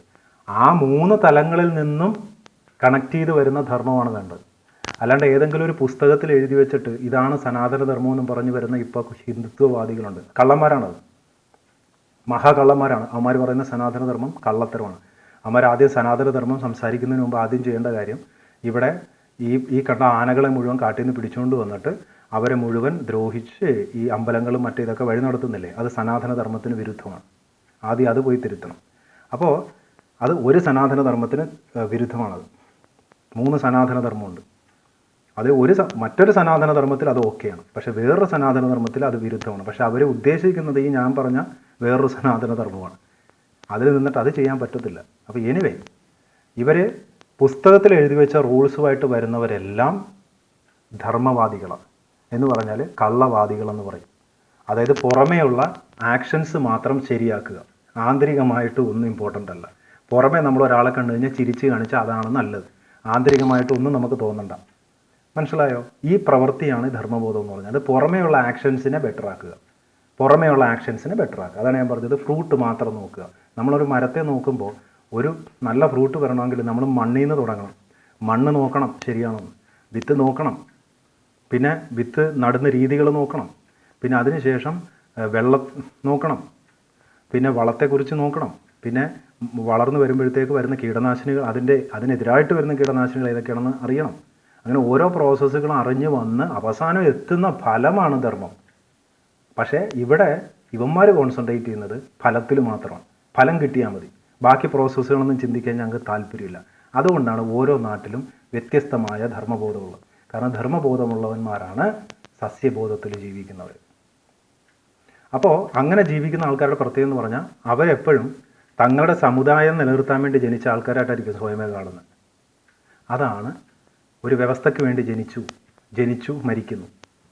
ഈ വ്യവസ്ഥ നിലനിർത്താൻ വേണ്ടി ജനിക്കുന്ന ഒരു കട്ടള മാത്രമാണ് ഞാൻ, അല്ലെങ്കിൽ ഈ വ്യവസ്ഥയ്ക്ക് വേണ്ട ഊർജ്ജം കൊടുത്തുകൊണ്ടിരിക്കേണ്ട ഒരു സസ്യമാണ് ഞാൻ, അല്ലെങ്കിൽ ഈ വ്യവസ്ഥയെ നിലനിർത്തേണ്ട ഒരു ഫ്രൂട്ട്, ഒരു ഊർജ്ജ രൂപമാണ് ഞാൻ. അങ്ങനെ മനുഷ്യർ മുഴുവൻ ഒരു വ്യവസ്ഥയ്ക്ക് വേണ്ടി ജനിക്കുകയും ജീവിക്കുകയും മരിക്കുകയും ചെയ്യുക. പക്ഷേ അദ്വൈതാർത്ഥങ്ങൾ അതാണോ? വേദാർത്ഥങ്ങൾ അതാണോ? ദേവാർത്ഥങ്ങൾ അതാണോ? അല്ല. അവർ ജനിക്കുന്ന എന്തിനാ? എല്ലാവരും അദ്വൈതാർത്ഥമാണ്. എല്ലാവരും ജനിക്കുന്ന ആദ്യത്തെ 5 വയസ്സ് വരെ അദ്വൈതാർത്ഥമാണ്, ദേവാർത്ഥവുമാണ്, ദേവതമാണ്. എന്താ അതിൻ്റെ അർത്ഥം? അവർക്ക് ദേവതയുണ്ട് എന്ന് പറഞ്ഞാൽ അവർക്ക് 3 കാര്യങ്ങൾ ചെയ്യാനുണ്ട്. പകരം അവർ അർത്ഥമായ എന്ന് പറഞ്ഞതും കഴിഞ്ഞു, ഇപ്പോൾ ഋതമായായി അല്ലെ ധർമായയിലോട്ട് വന്നു, അല്ലെങ്കിൽ തമായയിലോട്ട് വന്നു. ഇങ്ങനെ ജീവിക്കുന്ന മനുഷ്യരാണ്. ഇന്ന് നിങ്ങൾ നോക്കിക്കഴിഞ്ഞാൽ ഈ സൊസൈറ്റിയുടെ ഏത് സൊസൈറ്റി എടുത്താലും 95% ഈ ഋതമായയിലും തമായയിലും ധർമായയിലുമാണ് ജീവിക്കുന്നത്. ഇവരെല്ലാവരെയും തെറ്റായി പഠിപ്പിച്ചു വെച്ചിരിക്കുകയാണ്. അതായത് എന്താണ്? ഇവരും സസ്യവും ഒന്ന് തന്നെയാണ്. സസ്യത്തിലും നിങ്ങളെപ്പോലെ അനുഭവിക്കുകയും പ്രകടിപ്പിക്കുകയും ചെയ്യുന്ന ഒരാളുണ്ട്. പഠിപ്പിച്ചു കൊടുത്ത ഇവന്മാർ വിശ്വസിച്ച് വെച്ചിരിക്കുന്നു. ഇങ്ങനെയാണത് ചെയ്യുന്നത്. അങ്ങനെ ഇതാണ് ഋതമായ ധർമായ എന്ന് പറയുന്നത്, അല്ലെങ്കിൽ തമായ, തമോ ഗുണം എന്ന് പറയുന്നത് അതാണ്. എന്ന് പറഞ്ഞാൽ എങ്ങനെയാണ് ഞാൻ കാണുന്നത് എന്നാണ്. അപ്പോൾ ഇങ്ങനെ ഒരു സമുദായം അല്ലെങ്കിൽ ഒരു വ്യവസ്ഥ, അതിനുവേണ്ടി ജനിക്കുന്ന വെറും കട്ടളയും അല്ലെങ്കിൽ ഒരു ഫ്രൂട്ടും അല്ലെങ്കിൽ അതിനുവേണ്ടി എനർജി ഉണ്ടാക്കി കൊടുക്കുന്ന വെറും ഒരു ജൈവയന്ത്രം എന്നുള്ള രീതിയിൽ ജീവിക്കുമ്പോൾ ജീവിതം മുഴുവൻ ഏതോ ഒരു വ്യവസ്ഥയ്ക്ക് വേണ്ടി ജീവിച്ച് തീർക്കണം. അപ്പോൾ തങ്ങൾക്ക് ജനിക്കുന്ന കുഞ്ഞുങ്ങളെ അങ്ങനെ തന്നെയാണ് ആക്കി മാറ്റുന്നത്. വളരെ പരിതാപകരമാണ് അവസ്ഥ. മനസ്സിലായി? അപ്പോൾ എത്രാമത്തെ തലം വരെ താന്നു നോക്കണം. ഇനി അതിനുശേഷം വരുന്നത്, അവിടെയാണ് നമ്മളുടെ ആദ്യത്തെ സബ്ജക്റ്റ് വരുന്നത്. അതായത് ബാക്കിയുള്ള പദാർത്ഥങ്ങൾ, വെള്ളം, കല്ല്, മണ്ണ്, വായു, അല്ലെങ്കിൽ മറ്റുള്ള എലമെൻറ്റുകൾ, ഇതെല്ലാത്തിനും നമ്മൾ മൊത്തത്തിൽ മാ എന്നാണ് പറയുക. അല്ലെ മർമ്മ എന്ന് വേണമെങ്കിൽ പറയാം, അല്ലെങ്കിൽ മാ എന്ന് മൊത്തത്തിൽ നമ്മളത് പറയും. എല്ലാത്തിനും പൊതുവേ ഒരു ഊർജ്ജം ഉണ്ടാവും ഉള്ളിൽ. പക്ഷെ അതിന് സ്വയമേ പ്രവർത്തിക്കാത്തത് കൊണ്ടാണ് ഞാൻ ഉപയോഗിക്കാത്തത്. മാ എന്ന് പറയും. മാബോധമെന്ന് പറഞ്ഞാൽ തനിക്ക് ചുറ്റുമുള്ള മനുഷ്യരെയും അല്ലെങ്കിൽ തന്നെയും വെറും ഒരു കല്ല് പോലെയും എലമെൻ്റ് പോലെയും വെള്ളം പോലെയും വാതകം പോലെയൊക്കെ കാണുക. എന്താ അത് ഉദ്ദേശിക്കുന്നത്? അങ്ങനെ നമ്മൾ ഒരു വ്യക്തിയെ കാണുമ്പോൾ നമ്മൾ എന്ത് ചെയ്യും? നമ്മൾ പദാർത്ഥങ്ങളെ നമ്മൾ എങ്ങനെയാണോ ഉപയോഗിക്കുന്നത് അതേപോലെ തന്നെ നമ്മൾ അവരോടും പെരുമാറും. പദാർത്ഥങ്ങൾ ഡിസ്പോസിബിളാണ്. സസ്യങ്ങളിൽ നിന്ന് ഒരു പ്രാവശ്യം ഫ്രൂട്ട് കിട്ടിയതിന് ശേഷം നമ്മൾ അവയെ നശിപ്പിച്ച് കളയാറില്ല. വീണ്ടും അടുത്ത സീസണിന് വേണ്ടി കാത്തിരിക്കും. പക്ഷേ മായയിലോട്ടെത്തുമ്പോൾ ലോകത്തെ മുഴുവൻ വീക്ഷിക്കുന്നത്, എല്ലാത്തിനെയും കാണുന്നത് എനിക്ക് ഉപകാരമുള്ള എന്തെങ്കിലും ഒരു വസ്തു. അതായത് അവിടെയാണ് ശരിക്കും മൃഗത്തെ പോലെ ചിന്തിക്കുന്നത്. മറ്റേത് നമ്മൾ മൃഗത്തെ പോലെ ആണെന്ന് നമ്മളാണെന്ന് ചിന്തിക്കുന്നതാണ് അർത്ഥമായയിൽ അല്ലെങ്കിൽ ആത്മായിൽ. മായയിലെത്തുമ്പോൾ ഒരു മൃഗം എങ്ങനെയാണ് ലോകത്തെ കാണുന്നത് ആ രീതിയിൽ കാണണം. കാരണം മൃഗത്തിനെ സംബന്ധിച്ചിടത്തോളം തൻ്റെ മുമ്പിലുള്ള എല്ലാ വസ്തുക്കളും തനിക്ക് ഉപയോഗമുള്ള വെറും വസ്തുക്കളായിട്ടാണ് കാണുന്നത്. അതൊരു മനുഷ്യനാണെങ്കിലും ഒരു മൃഗമാണെങ്കിലും ഒരു സസ്യമാണെങ്കിലും എല്ലാം. അപ്പം നമ്മൾ എല്ലാത്തിനെയും, നമ്മളുടെ മറ്റ് അദ്വൈതാർത്ഥങ്ങളെയും എല്ലാത്തിനെയും അല്ലെങ്കിൽ അർത്ഥങ്ങളെയും അല്ലെങ്കിൽ ധർമ്മങ്ങളെയും എല്ലാം നമ്മൾ വെറും ഉപയോഗിക്കാൻ വേണ്ടിയിട്ടുള്ള ഡിസ്പോസിബിൾ കാര്യങ്ങളായിട്ട് മാത്രമേ കാണുള്ളൂ. ആ സ്റ്റേറ്റ് എന്ന് പറഞ്ഞത് ഒരു പ്യുവർ പ്രെഡേറ്റർ മെൻറ്റാലിറ്റിയാണ്. മനസ്സിലായി? അതായത് അവൻ്റെ കയ്യിലിരിക്കുന്ന എന്ത് മൂല്യമാണോ അത് എൻ്റെ കയ്യിലോട്ട് വരണം. കാരണം അവൻ്റെ ഒരു വസ്തു എന്ന് പറയുമ്പോൾ ആ വസ്തു എനിക്ക് ഗുണകരമാണെന്ന് വെച്ച് കഴിഞ്ഞാൽ ഒരു അദ്വൈതാർത്ഥത്തെ കാണുമ്പോൾ ഞാൻ അവൻ്റെ എന്തെങ്കിലും കയ്യിലുണ്ടെങ്കിൽ അവന് മൂല്യമുണ്ട്, അവൻ്റെ കയ്യിൽ വെൽത്ത് ഉണ്ടെങ്കിൽ മൂല്യം, അല്ലെങ്കിൽ എനിക്ക് വേറെ എന്തെങ്കിലും അവനെ കൊണ്ട് ഗുണമുണ്ടെങ്കിൽ അത് മാത്രം. ഇങ്ങനെ രീതിയിൽ മാത്രം കാണുന്ന പെർസ്പെക്റ്റീവാണ് മായ. മായ എന്ന് പറഞ്ഞാൽ മാ എന്ന് പറയുന്ന രീതിയിൽ കാണുന്ന വീക്ഷണം, അതാണ് മായ. അങ്ങനെ കാണുന്നവനെ വിളിക്കുന്ന പേരാണ് മായൻ. അതാണും പെണ്ണും എന്നൊന്നുമില്ല, പെണ്ണാണെങ്കിലും ആണാണെങ്കിലും അത് മായനാണ്. മായം എന്നാണ് ജനറലി വിളിക്കുക. മായം, മാ എന്ന യാമുള്ള രൂപം എന്നാണ് മായം. അപ്പം നമ്മൾ മനുഷ്യരെ എല്ലാത്തിനെയും നമുക്ക് ഉപയോഗിക്കാനുള്ള വസ്തുക്കളായിട്ട് മാത്രം അപ്പം നമ്മൾ മൃഗങ്ങളോടും മനുഷ്യരോടും എല്ലാത്തിനോടും ട്രീറ്റ് ചെയ്യുന്നത് വെറും കല്ലെന്നുള്ള അർത്ഥത്തിലായിരിക്കും. വേദന കൊടുക്കാൻ മടിയുണ്ടാവില്ല, അങ്ങനെ ഒരു പ്രശ്നം ഉണ്ടാവില്ല. എങ്ങനെയാലും പിഴിഞ്ഞിട്ടാണെങ്കിലും എടുക്കുക എന്ന് പറയുന്ന ഒരു തീവ്രമായ വേട്ടക്കാരൻ്റെ നേച്ചറിലോട്ട് എൻട്രി ചെയ്യുന്നതാണ് മായ എന്ന് പറയുന്നത്. ആ രീതിയിൽ ജീവിക്കുന്ന ആൾക്കാർ മായന്മാർ. ഒരു തരത്തിലും നമുക്ക് അങ്ങനെ ഒരാളെ വിശ്വസിക്കാനേ പറ്റില്ല, കൂടെ നിർത്താനേ പറ്റില്ല. ഭയങ്കര ഡേഞ്ചറസ് ആയിരിക്കും. ആ വീക്ഷണത്തിലോട്ട് എത്തിക്കുകയാണ് ചെയ്യുന്നത്. ജനിക്കുമ്പോൾ ഈ അദ്വൈതാർത്ഥങ്ങൾ ആരും അങ്ങനെ അല്ല. പക്ഷേ കള്ളശാസ്ത്രങ്ങളും ഇതും പറഞ്ഞ് പഠിപ്പിച്ച് അവരെ ആ തരത്തിൽ കാണുന്നവരാക്കി മാറ്റും. ഇന്നിപ്പോൾ പല ശാസ്ത്ര മേഖലകളും പറയും കല്ലിനും നിങ്ങളെപ്പോലെ തന്നെ ഒരു ജീവനുണ്ടെന്നൊക്കെ പറയും. അത് നിങ്ങൾ വിശ്വസിക്കും. പക്ഷേ ജീവൻ എന്ന് പറഞ്ഞാൽ ആ അർത്ഥം എന്താണെന്ന് നിങ്ങൾക്ക് അറിയത്തില്ല. പല ഗുണങ്ങൾ കൂട്ടിച്ചേർക്കുമ്പോൾ ഉണ്ടാകുന്ന പുതിയ ഗുണത്തെയാണ് ജീവൻ എന്ന് പറഞ്ഞാൽ. നിങ്ങളൊരു കറി ഉണ്ടാക്കുമ്പോൾ കറീനെയാണ് ജീവൻ എന്ന് പറഞ്ഞാൽ. മനസ്സിലായോ എന്താണ്? ജി എന്ന് പറഞ്ഞാൽ പുതിയ ഗുണം, വ് എന്ന് പറഞ്ഞാൽ ആവിഷ്കാരം, പുതിയ ഗുണത്തിൻ്റെ ആവിഷ്കാരം അതുള്ളത്, അതിനെയാണ് ജീവൻ എന്ന് പറഞ്ഞാൽ. പക്ഷെ നിങ്ങൾ ജീവൻ എന്ന് പറഞ്ഞാൽ വേറെന്തോ ആണെന്ന് തെറ്റിദ്ധരിച്ചിരിക്കുകയാണ്. അത് ആയാണ്, അനുഭവിക്കുന്നവനും പ്രകടിപ്പിക്കുന്നവനും. അത് അദ്വൈതാർത്ഥത്തിൽ വരുമ്പോൾ ദേവത കൂടിയുണ്ട്. ഇപ്പം നിങ്ങൾക്ക് മനസ്സിലാവുന്നുണ്ടോ എന്ന് എനിക്കറിയില്ല. ഈ പല ട്രഡീഷനിലും ദേവത മാറിപ്പോയ പ്രശ്നമാണ്. ദേവത പ്രശ്നം വന്നാൽ ഇത് ദേവത എന്ന് പറഞ്ഞത് ഇവിടെയാണ് കിടക്കുന്നത്, ഈ വാക്കിലാണ്. ഈ പൊട്ടന്മാർക്ക് മനസ്സിലായിട്ടില്ല, കഴുതങ്ങൾക്ക് അതറിയത്തില്ലല്ലോ. സൃഷ്ടി ഗുണങ്ങൾ 7 ഉണ്ടെന്ന് അറിയത്തില്ല, സൃഷ്ടി മേഖലകൾ പ്രധാനമായും 3 ഉണ്ടെന്ന് അറിയത്തില്ല. പിന്നെ ഈ ഗുണങ്ങളെ പരസ്പരം വേർതിരിച്ച് കാണുന്നതിൻ്റെ ഇതെന്താണെന്ന് അറിയത്തില്ല, ഇതൊക്കെ ഉണ്ടെന്ന് അറിയില്ല. അപ്പോൾ ഒന്നെങ്കിൽ തങ്ങളെ തന്നെ മൃഗങ്ങളെ പോലെ കാണുക, അല്ലെങ്കിൽ തങ്ങളെ സസ്യങ്ങളെ പോലെ കാണുക, അല്ലെങ്കിൽ തങ്ങളെ പദാർത്ഥങ്ങളെ പോലെ കാണുക. ഇങ്ങനെ ഈ 3 വീക്ഷണങ്ങളാണ്. ഞാൻ പറഞ്ഞു പദാർത്ഥ രൂപത്തിൽ കാണുമ്പോഴാണ് നമ്മൾ അതിന് വേണ്ടിയിട്ട് വിളിക്കുന്ന പേരുകൾ. അതിൻ്റെ കോമൺ നെയിമാണ് മായൻ, മായ എന്ന് പറയും. ഇവിടെ നിന്നാണ് ഈ മായ വരുന്നത്.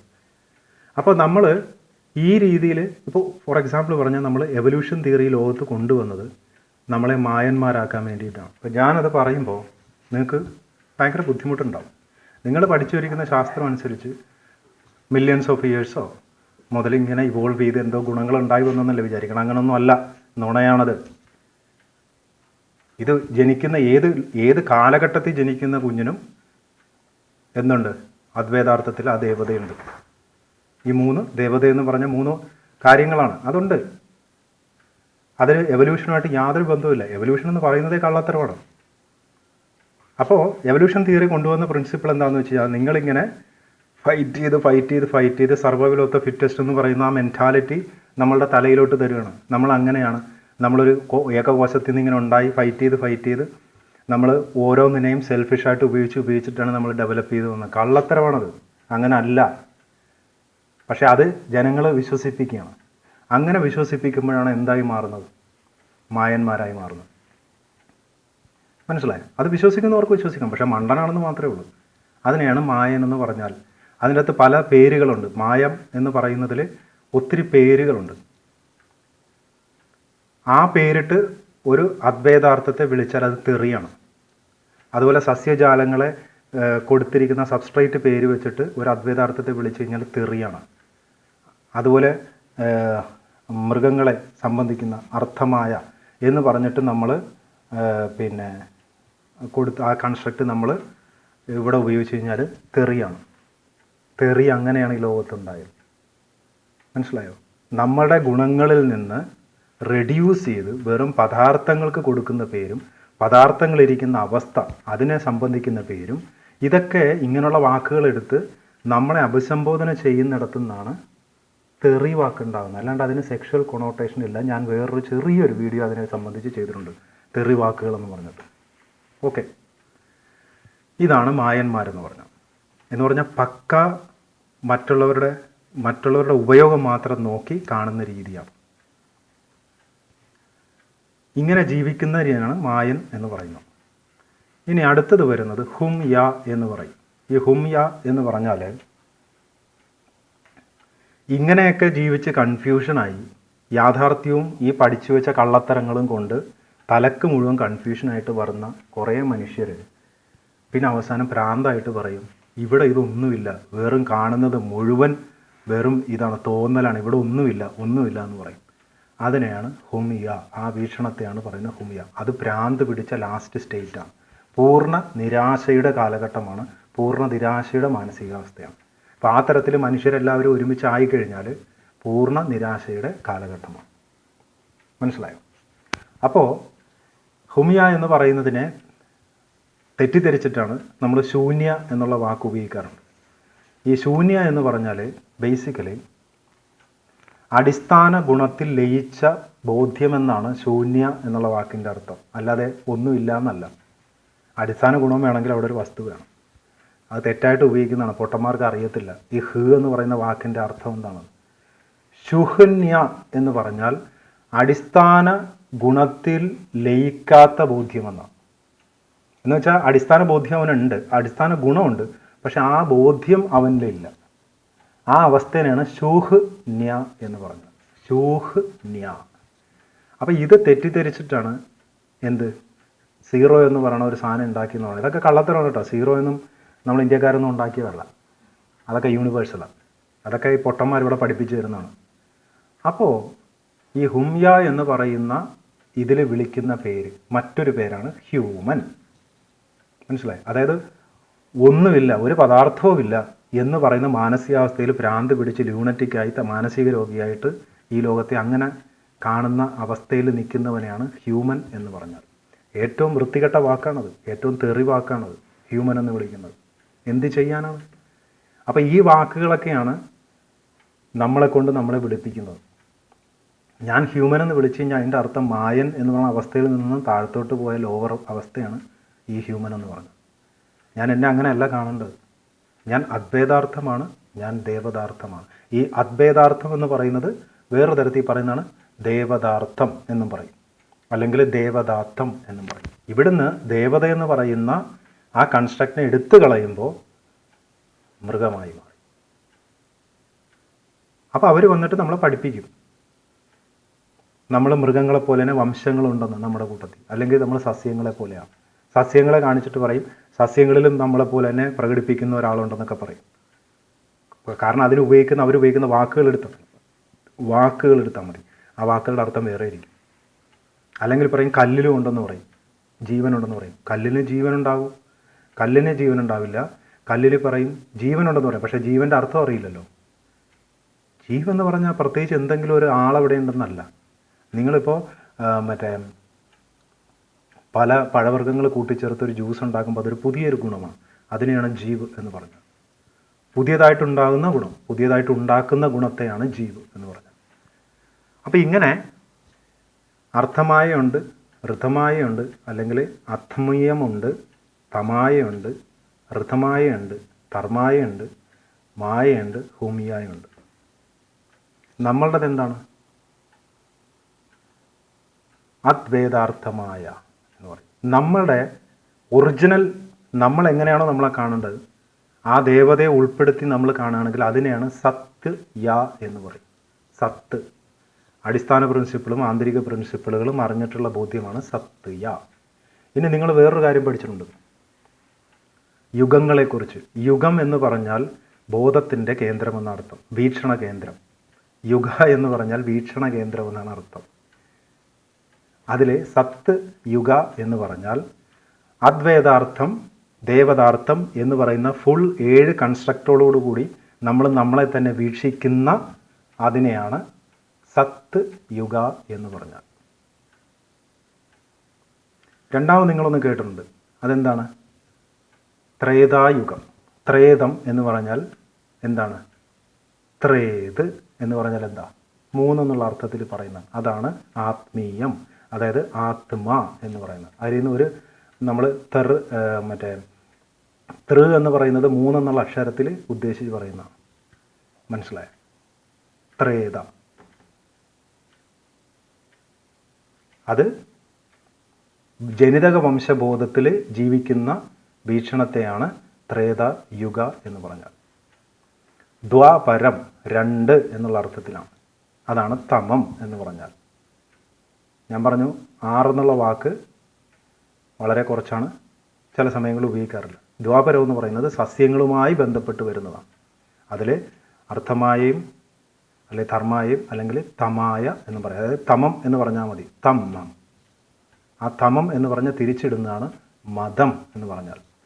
ഈ മതം എന്ന് പറയുന്ന കൺസെപ്റ്റ് വരുന്നത് തമായയാണ്. സസ്യബോധത്തിൽ ചിന്തിക്കുന്ന, ധർമ്മബോധത്തിൽ ചിന്തിക്കുന്ന ആൾക്കാരുടെ കൂട്ടത്തെയാണ് മതം എന്ന് പറയുന്നത്. അതിൽ നിങ്ങൾ വിചാരിക്കുന്ന പോലെ മതത്തിന് 2 കാലുകളുണ്ട്. അതായത് കുറേ സങ്കല്പ സൃഷ്ടിയുള്ള സത്വങ്ങളുള്ളത്, പേഴ്സണാലിറ്റികളുള്ള മതങ്ങളുമുണ്ട്, അതില്ലാത്തതുമുണ്ട്. പേഴ്സണാലിറ്റിയുള്ള മതങ്ങളെന്ന് പറഞ്ഞാൽ അത് എല്ലാ തരത്തിലുള്ള ദൈവങ്ങളും മറ്റേ കുറേ സങ്കല്പ കഥാസൃഷ്ടികളും കഥാപാത്രങ്ങളും ഉള്ള മതങ്ങളാണ്.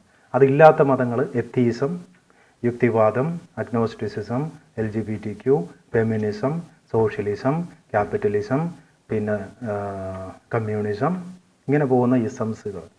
ഇതെല്ലാം ശരി തെറ്റെന്ന് പറയുന്ന കൺസെപ്റ്റിൽ മാത്രം കോൺസെൻട്രേറ്റ്, അതായത് ബാഹ്യമായിട്ട് ഞങ്ങൾക്ക് എന്ത് ഗുണം കിട്ടണം, അതിനുവേണ്ടി എന്താ ചെയ്യാൻ പറ്റുക, അത് മാത്രം നോക്കിയിട്ടുണ്ടാകുന്ന സംഘങ്ങളാണ് ഇവരെല്ലാം. ഇതിലൊന്നും സബ്സ്ട്രേറ്റ് പ്രിൻസിപ്പിൾ ഉണ്ടാവില്ല, ഇൻറ്റേർണൽ പ്രിൻസിപ്പിൾ ഉണ്ടാവില്ല. എല്ലാം കള്ളത്തരമായിരിക്കും. എല്ലാം വളരെ വീക്കായിട്ടുള്ള ബേസ്മെൻ്റ് ആയിരിക്കും. അത് സസ്യബോധത്തിൽ ജീവിക്കുന്നവരാണ്. അപ്പോൾ ഇങ്ങനെ ഇതാണ്. അപ്പം നമ്മളുടെ ഇതിനെ സത്യം, പിന്നെ ദ്വാപരം എന്ന് പറയുന്നത് സസ്യബോധ വീക്ഷണമാണ്. അതായത് സസ്യത്തെ പോലെ എന്നെ സസ്യത്തെ പോലെ കാണുക, അതാണ് ദ്വാപരം യുഗ എന്ന് പറഞ്ഞാൽ. 4ാമത് വരുന്നതാണ് കല്ല് യുഗ എന്ന് പറയും. ഈ കല്ല് യുഗയാണ് ഞാൻ പറഞ്ഞ മായ. അതായത് മറ്റൊന്നിനെ പൂർണ്ണമായും ഒരു ഇരയെപ്പോലെയോ അല്ലെങ്കിൽ വെറും ഒരു ഡിസ്പോസിബിൾ വസ്തുവിനെ പോലെയോ തനിക്ക് ചുറ്റുമുള്ള എല്ലാത്തിനെയും കാണുന്ന രീതി, അതാണ് കല്ല് യുഗ. ഈ കല്ലെന്ന് പറയുന്ന വാക്ക് ബേസിക്കലി മനുഷ്യരെ സംബന്ധിച്ച് ഉപയോഗിക്കുമ്പോൾ അത് പ്രിഡേറ്റർ എന്നാണ് അതിൻ്റെ അർത്ഥം. പ്രിഡേറ്ററിൻ്റെ ദിശ എന്നാണ് അർത്ഥം. മനസ്സിലായോ? അല്ലാതെ നിങ്ങൾ ഉദ്ദേശിക്കുന്നത് പോലെ ഇത് 12 ലക്ഷം കോടി വർഷങ്ങളുള്ള സൈക്കിളൊന്നുമല്ല. അതിൽ പറയുന്ന ഈ നമ്പേഴ്സ് ഉണ്ടല്ലോ, അതെല്ലാം ജിയോമെട്രിക്കൽ ഡിവിഷൻസ് ആണ്. അത് ഈ പൊട്ടന്മാർക്ക് അറിയത്തില്ല. മണ്ടൻ ഗുണാപ്പന്മാർ ഇരുന്നിട്ട് പറയും 1 ലക്ഷം വർഷങ്ങളാണ്, മറ്റേതാണ്. ഇതെന്താണ്? അതിൻ്റെ കൂടെ കുറേ സീറോ ചേർത്താണ്. അതിൽ ഉപയോഗിക്കുന്ന നമ്പറുകളെല്ലാം ഹാർമോണിക്സിൻ്റെ ഡിവിഷൻസും ഒപ്പം ജിയോമെട്രിക്കലായിട്ടുള്ള ഡിവിഷൻസുമാണ്. അതിൽ വരുന്ന നമ്പറുകൾ അതെല്ലാം. അതിൻ്റെ കൂടെ കുറേ സീറോ ചേർത്തിട്ട് നാട്ടുകാരെ മുഴുവൻ വഞ്ചിക്കുകയാണ്. ഇനി എന്താ നിങ്ങൾ മനസ്സിലാക്കേണ്ടതെന്ന് പറഞ്ഞാൽ, നിങ്ങളുടെ അച്ഛനും അമ്മയും ചിലപ്പോൾ ഈ ജനിതക വംശബോധത്തിലോ ധർമ്മവംശബോധത്തിലോ അല്ലെങ്കിൽ പദാർത്ഥ വംശബോധത്തിലോ ഒക്കെ, അല്ലെങ്കിൽ ഹുമയ വംശബോധമോ അങ്ങനെ എന്തെങ്കിലും പറയാം, അങ്ങനെയൊക്കെ ഉള്ളവരായിരിക്കും. നിങ്ങളുടെ പിന്നെ ബന്ധുക്കൾ ചിലപ്പോൾ അവർ അങ്ങനെ ഇരിക്കാം, നിങ്ങളുടെ ഗുരുക്കന്മാർ അങ്ങനെ ഇരിക്കാം, നിങ്ങളുടെ സഹപാഠികൾ അങ്ങനെ ഇരിക്കാം, നിങ്ങളുടെ സഹപ്രവർത്തകർ അങ്ങനെ ഇരിക്കാം. ഒരു വ്യക്തി, അതാണ് ആ വ്യക്തി എന്തിൽ നിൽക്കുന്നു എന്നുള്ളത് മാത്രം നോക്കിയാൽ മതി. അപ്പോൾ ഇത് ലോകം മുഴുവൻ വ്യാപിക്കും. അപ്പം ലോകം മുഴുവൻ വ്യാപിക്കുമെന്നു പറഞ്ഞാൽ അത് ഏകദേശം തുടങ്ങി അവസാനിക്കുന്നത് വരെ നമുക്കൊരു സമയം കണക്കാക്കാൻ പറ്റും. ഇതിന് വളരെ വലിയ സമയമൊന്നും വേണ്ട. മനസ്സിലായോ? ഇതൊക്കെ ഈ 4 സൈക്കിൾ ഞാൻ പറഞ്ഞ, ഇപ്പം നമ്മൾ അദ്വൈതാർത്ഥങ്ങളായിട്ട് ജീവിക്കുന്ന സൈക്കിൾ തുടങ്ങി, പിന്നെ ജനിതക വംശബോധത്തിലോട്ട് പോയി, പിന്നെ സസ്യബോധത്തിലോട്ട് പോയി, പിന്നെ പദാർത്ഥ ബോധത്തിലോട്ട് പോയി, പിന്നെ ഹുംയാ ബോധത്തിലോട്ട് എത്തിച്ചേരുന്നത് വരെ ഒരു സൈക്കിൾ എടുത്തു കഴിഞ്ഞാൽ കൂടി വന്നാൽ ചിലപ്പോൾ ഒരു 1200 വർഷം ഉണ്ടാവും. ഇത്രയും ഉണ്ടാവുള്ളൂ. അല്ലെ കൂടി വന്നാൽ ഒരു 2000 വർഷം. അതിനുള്ളിൽ നടക്കുന്ന കാര്യങ്ങൾ മാത്രമാണ് ഇതെല്ലാം. വളരെ ഫാസ്റ്റായിട്ട് നടക്കുന്നൊരു കാര്യമാണ്. മനസ്സിലായോ? ഇപ്പം തന്നെ നോക്ക്, എവല്യൂഷൻ തിയറി എപ്പോഴാണ് വന്നത്? അതിനുള്ളിൽ എന്തോരം മാറ്റങ്ങളുണ്ടായെന്നറിയോ ഈ ലോകത്ത്? ഈ നിക്കോള ടെസ്ല എന്ന് പറയുന്ന സയൻറ്റിസ്റ്റിന് ശേഷം പിന്നെ ശാസ്ത്ര മേഖല എന്ന് പറയുന്നത് മായന്മാരുടെ കയ്യിലാണ്. എന്ന് പറഞ്ഞാൽ പൂർണ്ണ പ്രിഡേറ്റേഴ്സിൻ്റെ കയ്യിലാണ്. ഈ ഒരു 100 വർഷം കൊണ്ട് അവരുണ്ടാക്കി വച്ചിരിക്കുന്ന ശാസ്ത്രത്തിൻ്റെ തിയറികളെല്ലാം കള്ളത്തരമാണ്. എത്ര പേർക്ക് അതറിയാം? വെറും 100 വർഷം കൊണ്ടാണ്. പക്ഷേ ലോകം എന്തുമാത്രം ചേഞ്ച് ആയെന്നറിയോ? ഇന്ന് നമ്മൾ കാണുന്ന ലോകം മുഴുവൻ എപ്പോൾ പൊട്ടുക എന്നുള്ള അവസ്ഥയിൽ നിൽക്കുന്ന അവസ്ഥയിലൂടെ പോയിക്കൊണ്ടിരിക്കുകയാണ്. വെറും 100 വർഷം കൊണ്ട് സംഭവിച്ചാണത്. അതിന് വലിയ കാലതാമസമൊന്നും വേണ്ട. അല്ല, നിങ്ങളെ പഠിപ്പിച്ചിരിക്കുന്ന പോലെ 1 ലക്ഷം വർഷം 2 ലക്ഷം അങ്ങനെയൊന്നുമില്ല. അതെന്തിനാണ് അങ്ങനെ പറയണമെന്നറിയോ? അതായത് നിങ്ങൾ ഇതിനു വേണ്ടി ഒന്നും ചെയ്തിട്ട് കാര്യമില്ല. 1 ലക്ഷം വർഷം വരെയൊക്കെ നിൽക്കുന്ന യുഗത്തിൽ നിങ്ങൾക്കൊന്നും ചെയ്യാനില്ല എന്നുള്ള ഒരു തോന്നൽ തരാൻ വേണ്ടിയിട്ടാണ്. അതാണെങ്കിലും വിശ്വസിക്കുകയില്ല. അതുകൊണ്ടാണ് പൗരാണികമായിട്ട് വന്നിരിക്കുന്ന വാക്കുകളെ നമ്മൾ മനസ്സിലാക്കുക. ആത്മീയം എന്ന് പറഞ്ഞാൽ ജനിതക വംശബോധത്തിൽ ജീവിക്കുന്നവൻ എന്നാണ് അർത്ഥം. അതായത് ത്രേതയുഗത്തിൽ ജീവിക്കുന്നവൻ. ത്രേതം എന്ന് പറഞ്ഞാൽ 3 എന്ന് മാത്രമേ ഉള്ളൂ. അതായത് ത്രേതം എന്ന് പറഞ്ഞാൽ 3 എന്നുള്ള അർത്ഥത്തിൽ. യഥാർത്ഥത്തിൽ തൃ എന്ന് പറയുന്നതാണ് 3ആയിട്ട് പറയുന്നതെങ്കിലും ഒരു തൃ കൂടി അവിടെ വരുമ്പോൾ ഒരു പക്ഷെ നമുക്ക് വേണമെങ്കിൽ ഈ അർത്ഥം എന്ന് പറയുന്ന 4 അക്ഷരങ്ങളെ കണക്കാക്കാം. അതാണ് ദ്വാപരം എന്ന് പറഞ്ഞു കഴിഞ്ഞാൽ താൻ ഒരു സസ്യമാണെന്ന് കരുതി ജീവിക്കുന്ന കാലഘട്ടം, അല്ലെങ്കിൽ ആ മെൻറ്റാലിറ്റി. മായൻ എന്ന് പറഞ്ഞാൽ, അല്ലെ കലിയുഗ എന്ന് പറഞ്ഞാൽ താനൊരു പദാർത്ഥം മാത്രമാണ്. ലാസ്റ്റ് സ്റ്റേറ്റ് എന്ന് പറയുന്നത്, ഇതിൽ പല വകഭേദങ്ങളുണ്ട്, എന്നാലും ലാസ്റ്റ് സ്റ്റേറ്റ് എന്ന് പറയുന്നത് ഹോമിയായ, പൂർണ്ണമായും ഭ്രാന്ത് പിടിച്ച അവസ്ഥയാണ്. ഇന്നും നമ്മൾ നോക്കിക്കഴിഞ്ഞാൽ ഈ സ്പിരിച്വാലിറ്റിയിലൊക്കെ പോകുന്ന കുറേ മണ്ടന്മാരുണ്ട്. എത്ര പേരാണ് ഇത് പറഞ്ഞുകൊണ്ട് നടക്കണം? ഇതെല്ലാം വെറും മായയാണ്, ഇതെല്ലാം ഈ മായമായെന്ന് പറയുമ്പോൾ ഇവന്മാർക്ക് അറിയത്തില്ലേ വാക്ക് എവിടെ നിന്ന് വന്നാണ്. ഇവന്മാർ ഉദ്ദേശിക്കുന്നത് ഇതെല്ലാം തോന്നലാണ്, ഇതൊന്നും ഇങ്ങനെയില്ല, അങ്ങനെയില്ല. എന്താ അവന്മാർ പറയാൻ കാര്യം? കാരണം അവന്മാർ മുഴുവൻ പഠിച്ചു വെച്ചിരിക്കുന്നത് ഈ അർത്ഥമായയും ഋതമായയും മായയും ഹുമായയുമാണ്, അല്ലെ തമായ. ഇതൊക്കെയാണ് അവന്മാരെ പഠിപ്പിച്ചു വെച്ചിരിക്കുന്നത് ചെറുപ്പം മുതലേ. ഇങ്ങനെ പഠിപ്പിച്ചു വെക്കുമ്പോഴും ഇവന്മാരുടെ ഉള്ളിൽ അറിയാം എവിടെയോ പ്രശ്നമുണ്ടെന്ന്. കാരണം ഇവന്മാർ അദ്വൈതാർത്ഥങ്ങളാണ്, അദ്വൈവാർത്ഥങ്ങളാണ്. അപ്പോൾ ഈ കോൺഫ്ലിക്റ്റ് വലുതായി കഴിയുമ്പോൾ ഭ്രാന്ത് പിടിച്ചിട്ടാണ് ഇവന്മാർ പറയണത് ഇതൊക്കെ വെറും കള്ളത്തരമാണ്. എന്ത്? ഇവന്മാർ പഠിച്ചു വെച്ചാണ് കള്ളത്തരം എന്ന് പറയണത്. വേൾഡ് അപ്പോഴും അതുപോലെ തന്നെ നിൽക്കുന്നത്, ഈ ലോകം അതുപോലെ തന്നെ നിൽക്കുന്നത്, ഒരു മാറ്റമില്ല. അവന്മാർ ജനിച്ചപ്പോഴും അവന്മാർ വളരെ ഹാപ്പി ആയിരുന്നു, അല്ലേ? നമ്മൾ ജനിച്ച ആദ്യത്തെ വർഷങ്ങൾ നമ്മൾ എന്തെങ്കിലും അറിയുന്നുള്ളൂ. നമ്മൾ ഈ ലോകത്ത് എന്തായിരിക്കുന്നു അതേപോലെ നമ്മൾ കാണുന്നു. മനസ്സിലായി? അപ്പോൾ അതിൽ നിന്ന് ഒരു മാറ്റവും വന്നിട്ടില്ല. വന്നത് എവിടെയാണ്? തലക്കകത്ത് കുറേ ചെളി കയറി. എന്നിട്ട് ഈ ചെളിയിലൂടെ ലോകത്തെ മുഴുവൻ കണ്ടിട്ട് ഇപ്പോൾ അവസാനം പറയുന്ന ഈ ലോകമാണ് പ്രശ്നം. ഈ ലോകത്തിൽ ഈ കാണുന്നതൊക്കെ വെറും തോന്നലാണ്. മനസ്സിലായി? എൻ്റെ ചെളിയിലുള്ളതാണല്ലോ ശരി. നമ്മൾ മനസ്സിലാക്കേണ്ടത് ഒരു കാര്യം തോന്നലാണ്. ഈ എൻ്റെ മുമ്പിൽ കാണുന്നതൊക്കെ എല്ലാം തോന്നലാണെന്ന് എനിക്ക് പറയണമെന്നുണ്ടെങ്കിൽ ആ തോന്നലല്ലാത്ത മറ്റൊരു കാര്യം എനിക്ക് കമ്പയർ ചെയ്യാനുണ്ടാവണം, അല്ലേ? താരതമ്യം ചെയ്യാനായിട്ട്, എന്നാലേ അത് പറയാൻ പറ്റുള്ളൂ. അപ്പോൾ ഞാൻ താരതമ്യം ചെയ്യാനായിട്ട് എടുക്കുന്നത് എന്ത് അനുഭവമാണോ അതും ഞാൻ തന്നെയല്ലേ കണ്ടത്, അല്ലേ? ഇത് കണ്ട അതേ ഞാൻ തന്നെയാണല്ലോ അതും കണ്ടത്. അപ്പോൾ അതും തോന്നലല്ലേ? അതും തോന്നുക. അപ്പോൾ ഇങ്ങനെ എവിടം വരെ പോകും? ഇതാണ് പറഞ്ഞത്, ഹുമയായിലോട്ട് എൻ്റർ ചെയ്ത് കഴിഞ്ഞാൽ പിന്നെ പ്രാന്താണ് പോയത്. പിന്നെ ഒരിടത്തും നിൽക്കാൻ പറ്റില്ല. അവനിങ്ങനെ പോയിക്കൊണ്ടിരിക്കും. എന്ത് കണ്ടാലും തോന്നലാണെന്ന് പറഞ്ഞു. ഇതെല്ലാം തോന്നലാണെങ്കിൽ എല്ലാം തോന്നലാണെന്ന് പറയണമെങ്കിൽ തോന്നലല്ലാത്ത മറ്റൊരു കാര്യം ഞാൻ കാണണം. അതെനിക്ക് തോന്നലല്ല, അത് റിയൽ ആണെന്ന് തോന്നുകയും വേണം. അതെങ്ങനെ തോന്നും? അതും തോന്നലാണ്. അപ്പോൾ യുവമാരുടെ പ്രശ്നം ഇത്, ഇവന്മാരൊരു സൈക്കിളിൽ ഒരു വൃത്തികെട്ട ചുഴിയിൽപ്പെട്ട പോലെയാവും. ഇങ്ങനെ കിടന്ന് കറങ്ങി കളിച്ചുകൊണ്ടേയിരിക്കും. എന്നിട്ട് ബാക്കിയുള്ളവരെയും കൂടി ആ ചുഴിയിൽ അവന്മാർ കൊണ്ടുപോയിടും. അവന്മാർക്ക് ഭ്രാന്താണ്. മനസ്സിലായോ? അവന്മാരുടെ തലക്കകത്ത് ചെറുപ്പം മുതലേ ചെളി മുഴുവൻ കയറ്റി, ചെളി മുഴുവൻ നിറഞ്ഞ് തല മുഴുവൻ പൊട്ടണ അവസ്ഥയിലെത്തി. അവർക്ക് താങ്ങാൻ പറ്റുന്നില്ല. പക്ഷേ ഉള്ളിൽ അവന്മാർക്കറിയാം എന്തോ പ്രശ്നമുണ്ടെന്ന്. പക്ഷേ അതിനെ മനസ്സിലാക്കാൻ പറ്റാത്തതുകൊണ്ട് അവന്മാർക്ക് ആകെ ചെയ്യാൻ പറ്റുന്നത് തൻ്റെ തലയിലുള്ള ചെളി മുഴുവൻ നോക്കി കാണുമ്പോൾ ഇതൊന്നും ഇല്ലാത്തതുകൊണ്ട് എന്നാൽ പിന്നെ ഈ ലോകം തോന്നലാണെന്ന് പറയാം. നിങ്ങൾ ഒരു സവാള എടുത്ത് അതിൻ്റെ പുറംഭാഗത്ത് നോക്കുമ്പോൾ കാണുന്നത് അത് ഒരു യാഥാർത്ഥ്യമാണ്. നിങ്ങളൊരു മൈക്രോസ്കോപ്പിലൂടെ നോക്കുമ്പോൾ കാണുന്നത് അത് നിങ്ങൾ നേരത്തെ കണ്ട യാഥാർത്ഥ്യത്തിൻ്റെ ആന്തരിക തലത്തിലോ സൂക്ഷ്മതലത്തിലോ ഇരിക്കുന്ന യാഥാർത്ഥ്യം തന്നെയാണ്. ഇത് രണ്ടും ഒരേ സാധനമാണ്. മനസ്സിലായോ? അല്ലാണ്ട് രണ്ടും രണ്ടല്ല. അപ്പോൾ നിങ്ങൾ സൂക്ഷ്മരൂപത്തിൽ പോകുമ്പോൾ നിങ്ങൾ പറയും സവാള ഇല്ല എന്ന് പറയും. പക്ഷെ നിങ്ങൾ അവിടെ കാണുന്ന ആ പാർട്ടുകൾ ഒരുമിച്ചിരിക്കുന്നത് കൊണ്ടാണ് പുറത്ത് സവാളയായിട്ട് കാണുന്നത്. മനസ്സിലായോ? അപ്പോൾ ഏറ്റവും സൂക്ഷ്മതലത്തിൽ കാണുന്ന സ്ഥലത്ത് എന്തെങ്കിലും പ്രശ്നം ഉണ്ടായിക്കഴിഞ്ഞാൽ ഇപ്പോൾ നിങ്ങൾ മൈക്രോസ്കോപ്പിലൂടെ നോക്കുമ്പോൾ കാണുന്ന ആ സവാളയുടെ പാർട്ടിൽ നിങ്ങൾ സൂക്ഷ്മമായ കുറേ പിന്നുകൾ കൊണ്ട് 1,00,000 കുത്തുകൾ കുത്തുക. ഈ കുത്തുകൾ കുത്തിയതിന് ശേഷം നിങ്ങൾ പിന്നീട് മൈക്രോസ്കോപ്പ് എടുത്ത് നോക്കുമ്പോൾ സവാളയിൽ ചെറിയൊരു സ്ഥലത്ത് ചെറിയ അഴുക്ക് പറ്റിയിരിക്കുന്ന പോലെ തോന്നും, ഇല്ലേ? അപ്പോൾ ഏറ്റവും സൂക്ഷ്മതലത്തിൽ എന്ത് സംഭവിച്ചാലും ബാഹ്യതലത്തിൽ അത് പ്രകടിക്കപ്പെടും. കാരണം ഇത് യാഥാർത്ഥ്യത്തിൻ്റെ പല നിലകളാണത്, പല തലങ്ങളാണത്, ലെയേഴ്സാണ്. അല്ലാണ്ട് സങ്കല്പമല്ല, തോന്നലല്ല. ഈ സവാള എന്ന് പറഞ്ഞ് ഞാൻ കാണുന്നത് സങ്കല്പമല്ല.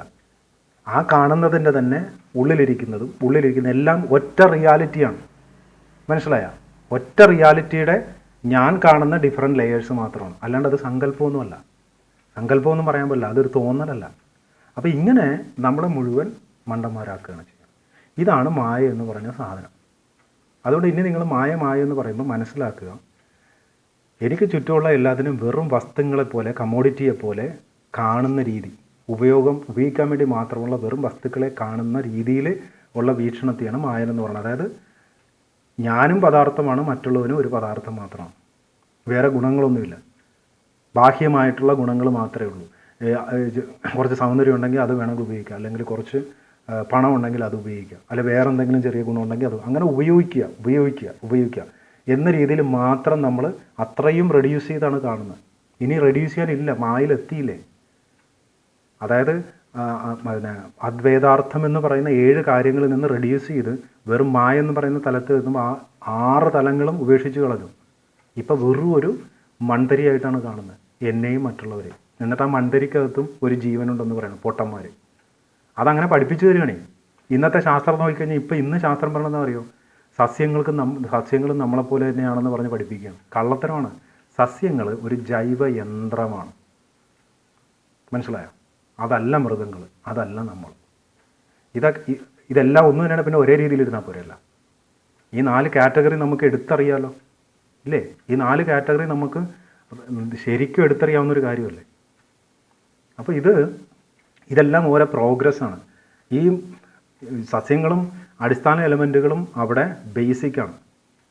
ആ ബേസിക്കിലാണ് അനുഭവിക്കുന്നവനും പ്രകടിപ്പിക്കുന്നവനും മാത്രമായ മൃഗങ്ങളും പിന്നെ ദേവതയുള്ള അദ്വൈതാർത്ഥങ്ങളായ നമ്മളും ഇവിടെ ഈ ഭൂമിയിൽ ഇങ്ങനെ നമുക്ക് ആസ്വദിച്ച് ജീവിക്കാൻ പറ്റുന്നത്. മനസ്സിലായോ? അതാണ് റിയാലിറ്റി. അപ്പോൾ ഇവിടെയാണ് നമ്മൾ വേറൊരു റൂള് തെറ്റിക്കുന്നത്. നമ്മളെപ്പോലെ തന്നെ അനുഭവിക്കാനും പ്രകടിപ്പിക്കാനുള്ള ഒരു ആയുള്ള മൃഗത്തെ നമ്മൾ വെട്ടിക്കൊന്ന് ചോരയും മാംസവും കഴിക്കുന്നു. അവിടെയാണ് നമ്മൾ റൂള് തെറ്റിക്കുന്നത്. ഇത് വലിയൊരു ഇഷ്യൂ ആണ്. ഭൂമിയിലെ ഏറ്റവും വലിയ ഈവിൾ എന്ന് പറയുന്നത് അതാണ്. ഈ ധർമ്മബോധത്തിൽ, സസ്യബോധത്തിലിരിക്കുന്ന മതവിശ്വാസികളെ നിങ്ങൾ ശ്രദ്ധിച്ചിട്ടുണ്ടോ? അതായത് അവർ കാരുണ്യം, സ്നേഹം, അനുകമ്പം, മറ്റേത് മറിച്ചതെന്നൊക്കെ പറയും. ഇതെല്ലാം പറഞ്ഞിട്ട് വിശന്ന് കഴിയുമ്പോൾ നേരെ പോയിട്ട് ഒരു ആടിനെ ഓടിച്ചിട്ട് വന്ന് അതിനെ വെട്ടിക്കൊന്ന് അതിൻ്റെ ചോരയും മാംസവും കഴിച്ച് വിശപ്പ് മാറി പള്ളയും നിറഞ്ഞു കഴിയുമ്പോൾ വരും സ്നേഹവും കാരുണ്യവും സംസാരിക്കാൻ. കണ്ടിട്ടില്ലേ? അപ്പോൾ ഇതാണ് ഈ തരത്തിലുള്ള വീക്ഷണങ്ങളുടെ പ്രശ്നം. അപ്പോൾ ഈ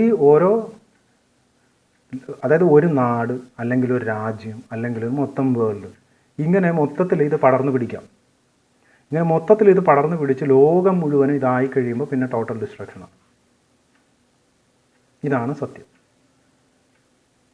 ഇപ്പോൾ നമ്മൾ മായയുടെ ഒരവസ്ഥയുടെ പകുതി എത്തി,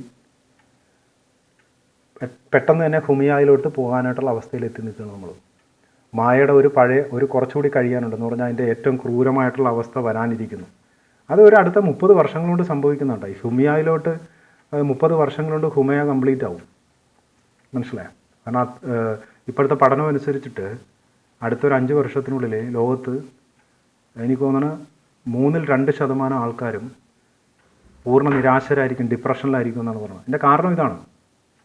അദ്വൈതാർത്ഥങ്ങളും ദേവതാർത്ഥങ്ങളുമായ നമ്മളെ തന്നെ റെഡ്യൂസ് ചെയ്ത് മൃഗങ്ങളെപ്പോലെയും സസ്യങ്ങളെപ്പോലെയും പദാർത്ഥങ്ങളെപ്പോലെയായും, അല്ലെങ്കിൽ വല്ല തൂണുകളെപ്പോലെ, അല്ലെങ്കിൽ വെറും ഫ്രൂട്ടാണ്, അല്ലെങ്കിൽ പിന്നെ ഒന്നുമില്ല, എല്ലാം തോന്നലാണ്, ഇങ്ങനെയൊക്കെ റെഡ്യൂസ് ചെയ്ത് കാണാൻ പഠിപ്പിച്ചു തന്നപ്പോൾ അതിനനുസരിച്ച് ലോകത്തെ വീക്ഷിക്കാൻ തുടങ്ങിയപ്പോഴാണ് ജീവിതത്തിൻ്റെ എല്ലാ പ്രശ്നങ്ങളും സ്റ്റാർട്ട് ചെയ്യും. ഏകദേശം ഞാൻ കവർ ചെയ്തൊന്ന് മനസ്സിലാക്കുന്നു. അതുകൊണ്ട് ഈ വാക്കുകളൊക്കെ യൂണിവേഴ്സൽ ഗ്രാമറിൽ, യൂണിവേഴ്സൽ സബ്സ്ട്രേറ്റ് പ്രിൻസിപ്പിളിൽ ചെയ്തിട്ടുള്ള അക്ഷരങ്ങളാണ്, വാക്കുകളാണ്. ഈ ഓരോ അക്ഷരങ്ങൾക്കും അർത്ഥമുണ്ട്. ഈ അർത്ഥത്തിൽ നിന്നാണ് ഈ വാക്കുകൾ ഉണ്ടായത്, റിലീജിയനിൽ ഉപയോഗിക്കുന്ന എല്ലാ വാക്കുകളും. അപ്പോൾ ഇതിനെയൊക്കെ തെറ്റായിട്ട് വ്യാഖ്യാനിച്ച് നിങ്ങളെ പഠിപ്പിക്കുന്ന പുരോഹിതന്മാരും ആത്മീയ ഗുരുക്കന്മാരും ഇവരെല്ലാവരും ഈ പറയുന്ന വീക്ഷണങ്ങൾ നിങ്ങളെ പഠിപ്പിക്കുകയാണ് ചെയ്യുന്നത്. നിങ്ങൾ മൃഗങ്ങളെപ്പോലെ ആയിരിക്കാൻ വേണ്ടി, സസ്യങ്ങളെപ്പോലെ ആയിരിക്കാൻ വേണ്ടി, പദാർത്ഥങ്ങളെപ്പോലെ ആയിരിക്കാൻ വേണ്ടി, അല്ല തൂണുകളും കമ്പികളും ആയിരിക്കാൻ വേണ്ടി, അല്ലെങ്കിൽ അതുമല്ല ഭ്രാന്ത് പിടിച്ച ഹുമിയാനെ പോലെ ആയിരിക്കാൻ വേണ്ടി അവർ നിങ്ങളെ അങ്ങനെ ആക്കുകയാണ്. മനസ്സിലായോ? അപ്പോൾ ഇതാണ് സത്യാവസ്ഥ. ഇത് എത്തീസ്റ്റ് ആണെങ്കിലും യുക്തിവാദി ആണെങ്കിലും നിങ്ങൾ പഠിക്കുന്ന ശാസ്ത്ര പുസ്തകങ്ങളെല്ലാം 70% വെറും കള്ള സാഹിത്യം മാത്രമാണ്. സാഹിത്യമാണത്. മനസ്സിലായോ? വെറും സാഹിത്യം. സാഹിത്യം എന്ന് പറയുന്നതിൻ്റെ കാരണം കൃത്യമായ വാക്കാണത്. സാഹിത്യ എന്നാണ്. സാഹിത്ത് എന്ന് പറഞ്ഞാൽ സ് ഇല്ലാത്ത ത് എന്നാണ്. അടിസ്ഥാന ഗുണങ്ങളോ അടിസ്ഥാന പ്രിൻസിപ്പിളുകളോ ഇല്ലാത്തൊരു കൺസ്ട്രക്റ്റ്, വെറും മാത്തമാറ്റിക്കൽ കൺസ്ട്രക്റ്റിനെയാണ് ത് എന്ന് പറയുന്നത്. മനസ്സിലായോ? ആ ത് മാത്രമുള്ളത്, ആ ബോധം മാത്രമുള്ളത്, അതാണ് സാഹിത്യ എന്ന് പറഞ്ഞാൽ. അതാണ് നമ്മൾ ഒരു കഥ വായിക്കുമ്പോൾ ലോജിക്കലാണെന്നൊക്കെ പറയാറില്ലേ. എന്താ ഈ ലോജിക്ക് എന്ന് പറഞ്ഞാൽ? നമ്മൾ എന്തെങ്കിലും പുസ്തകം വായിച്ചിട്ട് പറയും അത് ലോജിക്കലായിട്ട് തോന്നി. അതെങ്ങനെ ലോജിക്കലായിട്ട് തോന്നുക? യുക്തി എന്ന് പറഞ്ഞ ഒറിജിനൽ വാക്കിൻ്റെ അർത്ഥം നേരിട്ട് ഒരു കേന്ദ്രത്തെയും ദിക്കിനെയും നേരിട്ട് കണ്ട് ബോധ്യം വരുന്നതിനാണ് യുക്തി എന്ന് പറയുന്നത്. അപ്പോൾ യുക്തിയോടെ ചിന്തിക്കണമെന്ന് പറഞ്ഞാൽ നേരിട്ട് കണ്ട് ബോധ്യം വന്ന് ജീവിക്കണമെന്നാണ്. അല്ലാണ്ട് പുസ്തകത്തിൽ വായിച്ചിട്ട് യുക്തി ഉണ്ടെന്ന് പറയുന്നവൻ മണ്ടനാണ്. മനസ്സിലായി? ലോജിക്ക് ഉണ്ടെന്ന് പറഞ്ഞു. ലോജിക്ക് എന്ന് പറഞ്ഞാൽ ലോഗോസ് എന്ന് പറയുന്ന വാക്കിൽ നിന്നാണ്. ലോഗ് എന്ന് പറഞ്ഞാൽ കേന്ദ്രം, എൽ എന്ന് പറഞ്ഞാൽ കണക്ഷനാണ്. അപ്പോൾ ഒരു കേന്ദ്രത്തിലോട്ടുള്ള കണക്ഷൻ നമ്മൾ സംസാരിക്കുന്ന സ്ഥലമാണ്. അവിടെ യാ എന്ന് പറയുന്ന, അതായത് യുക്തിയിലെ യു ഇല്ലാത്തത് കൊണ്ട് അത് നമുക്ക് ഉറപ്പിച്ച് പറയാൻ പറ്റില്ല. ലോജിക്കും പിന്നെ യുക്തിയും ഒരേ വാക്കാണെന്ന്. പക്ഷേ യുക്തി ക്ലിയറാണ്. യാ കിത്ത് എന്നാണ്. കിത്തിനെ കണ്ടവൻ എന്നാണ് യുക്തി എന്ന് പറഞ്ഞ അർത്ഥം. യുക്തൻ എന്ന് പറഞ്ഞാൽ കിത്തിനെ കണ്ടവൻ. കീം തു എന്ന് പറഞ്ഞാൽ കേന്ദ്രവും സ്ട്രക്ചറും എന്നാണ് അർത്ഥം. കേന്ദ്രവും ഘടനയും എന്നാണ് അർത്ഥം. അത് കണ്ടവനെന്നാണ് അർത്ഥം. അപ്പോൾ ഇതൊന്നുമല്ല, ഇവരെ ഈ ശാസ്ത്ര പുസ്തകങ്ങൾ മുഴുവൻ വായിച്ചിട്ട് അത് മുഴുവൻ തങ്ങൾ നേരിട്ട് അനുഭവിച്ച് ബോധ്യപ്പെട്ടതാണെന്നുള്ള രീതിയിൽ ജീവിക്കുന്ന മനുഷ്യർ മാത്രമാണ് ഇവർ.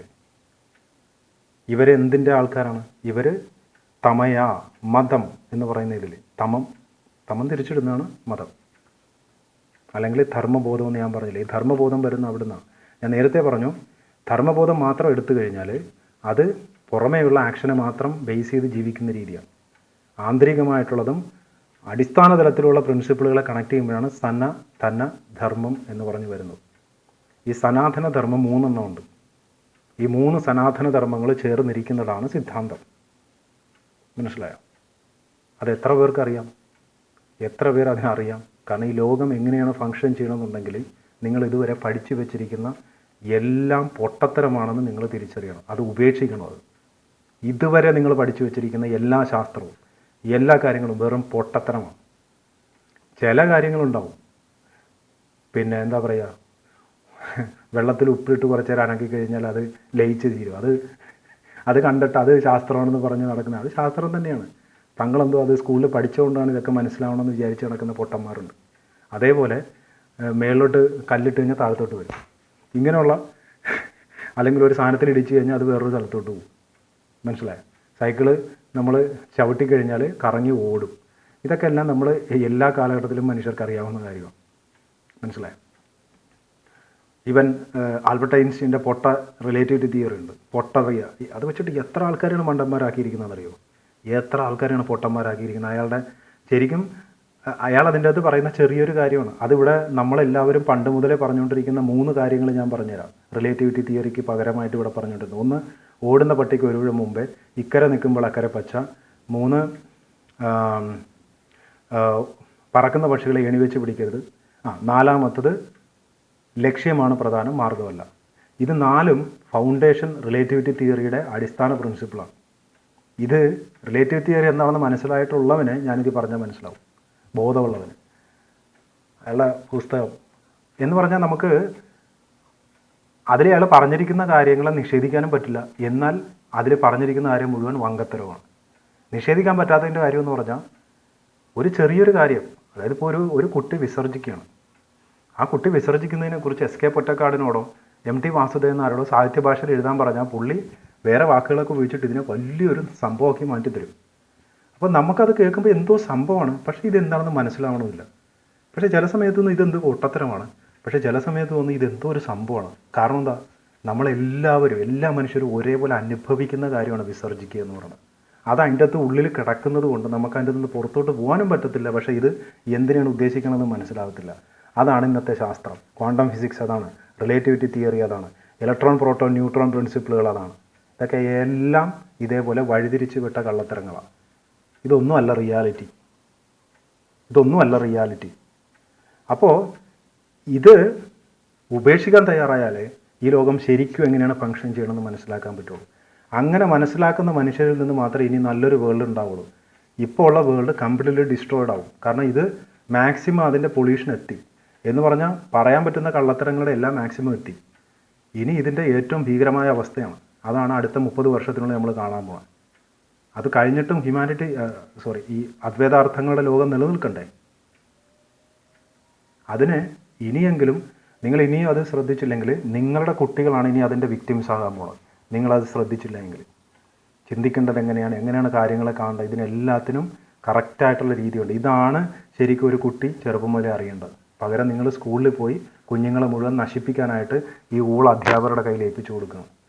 മനസ്സിലായി? അവരെ കുറ്റം പറഞ്ഞിട്ട് കാര്യമില്ല. അവരെ ഒരു ജോലി വേണം. ഗവൺമെൻറ് പറയുന്ന ജോലിക്ക് പോയിട്ട് അവിടെ എഴുതി വെച്ചിരിക്കുന്ന പുസ്തകങ്ങൾ മുഴുവൻ ഛർദ്ദിച്ച് കുട്ടിയുടെ വായിലോട്ട് ഇട്ട് കൊടുക്കണം. എന്ത് ചെയ്യാനാണ്? അവർക്ക് ഒരു പ്രശ്നവുമില്ല അങ്ങനെ ചെയ്യുന്നതിൽ. അവർക്ക് ന്യായീകരണമുണ്ട്. കാരണം ഗവൺമെൻറ് വ്യവസ്ഥ അതല്ലേ ചെയ്യുന്നത്. കാരണം ഇവിടെ മനുഷ്യരെല്ലാവരും ചിന്തിച്ചു വെച്ചിരിക്കുന്നത് നമ്മൾ ഗവൺമെൻറ് നിലനിർത്താൻ വേണ്ടിയിട്ടാണ് ജനിക്കുന്നതെന്നും ജീവിക്കുന്നതെന്നും മരിക്കുന്നതെന്നുമാണ് ഇവിടെയുള്ള എല്ലാ ജനങ്ങളും വിശ്വസിച്ച് വെച്ചിരിക്കുന്നത്.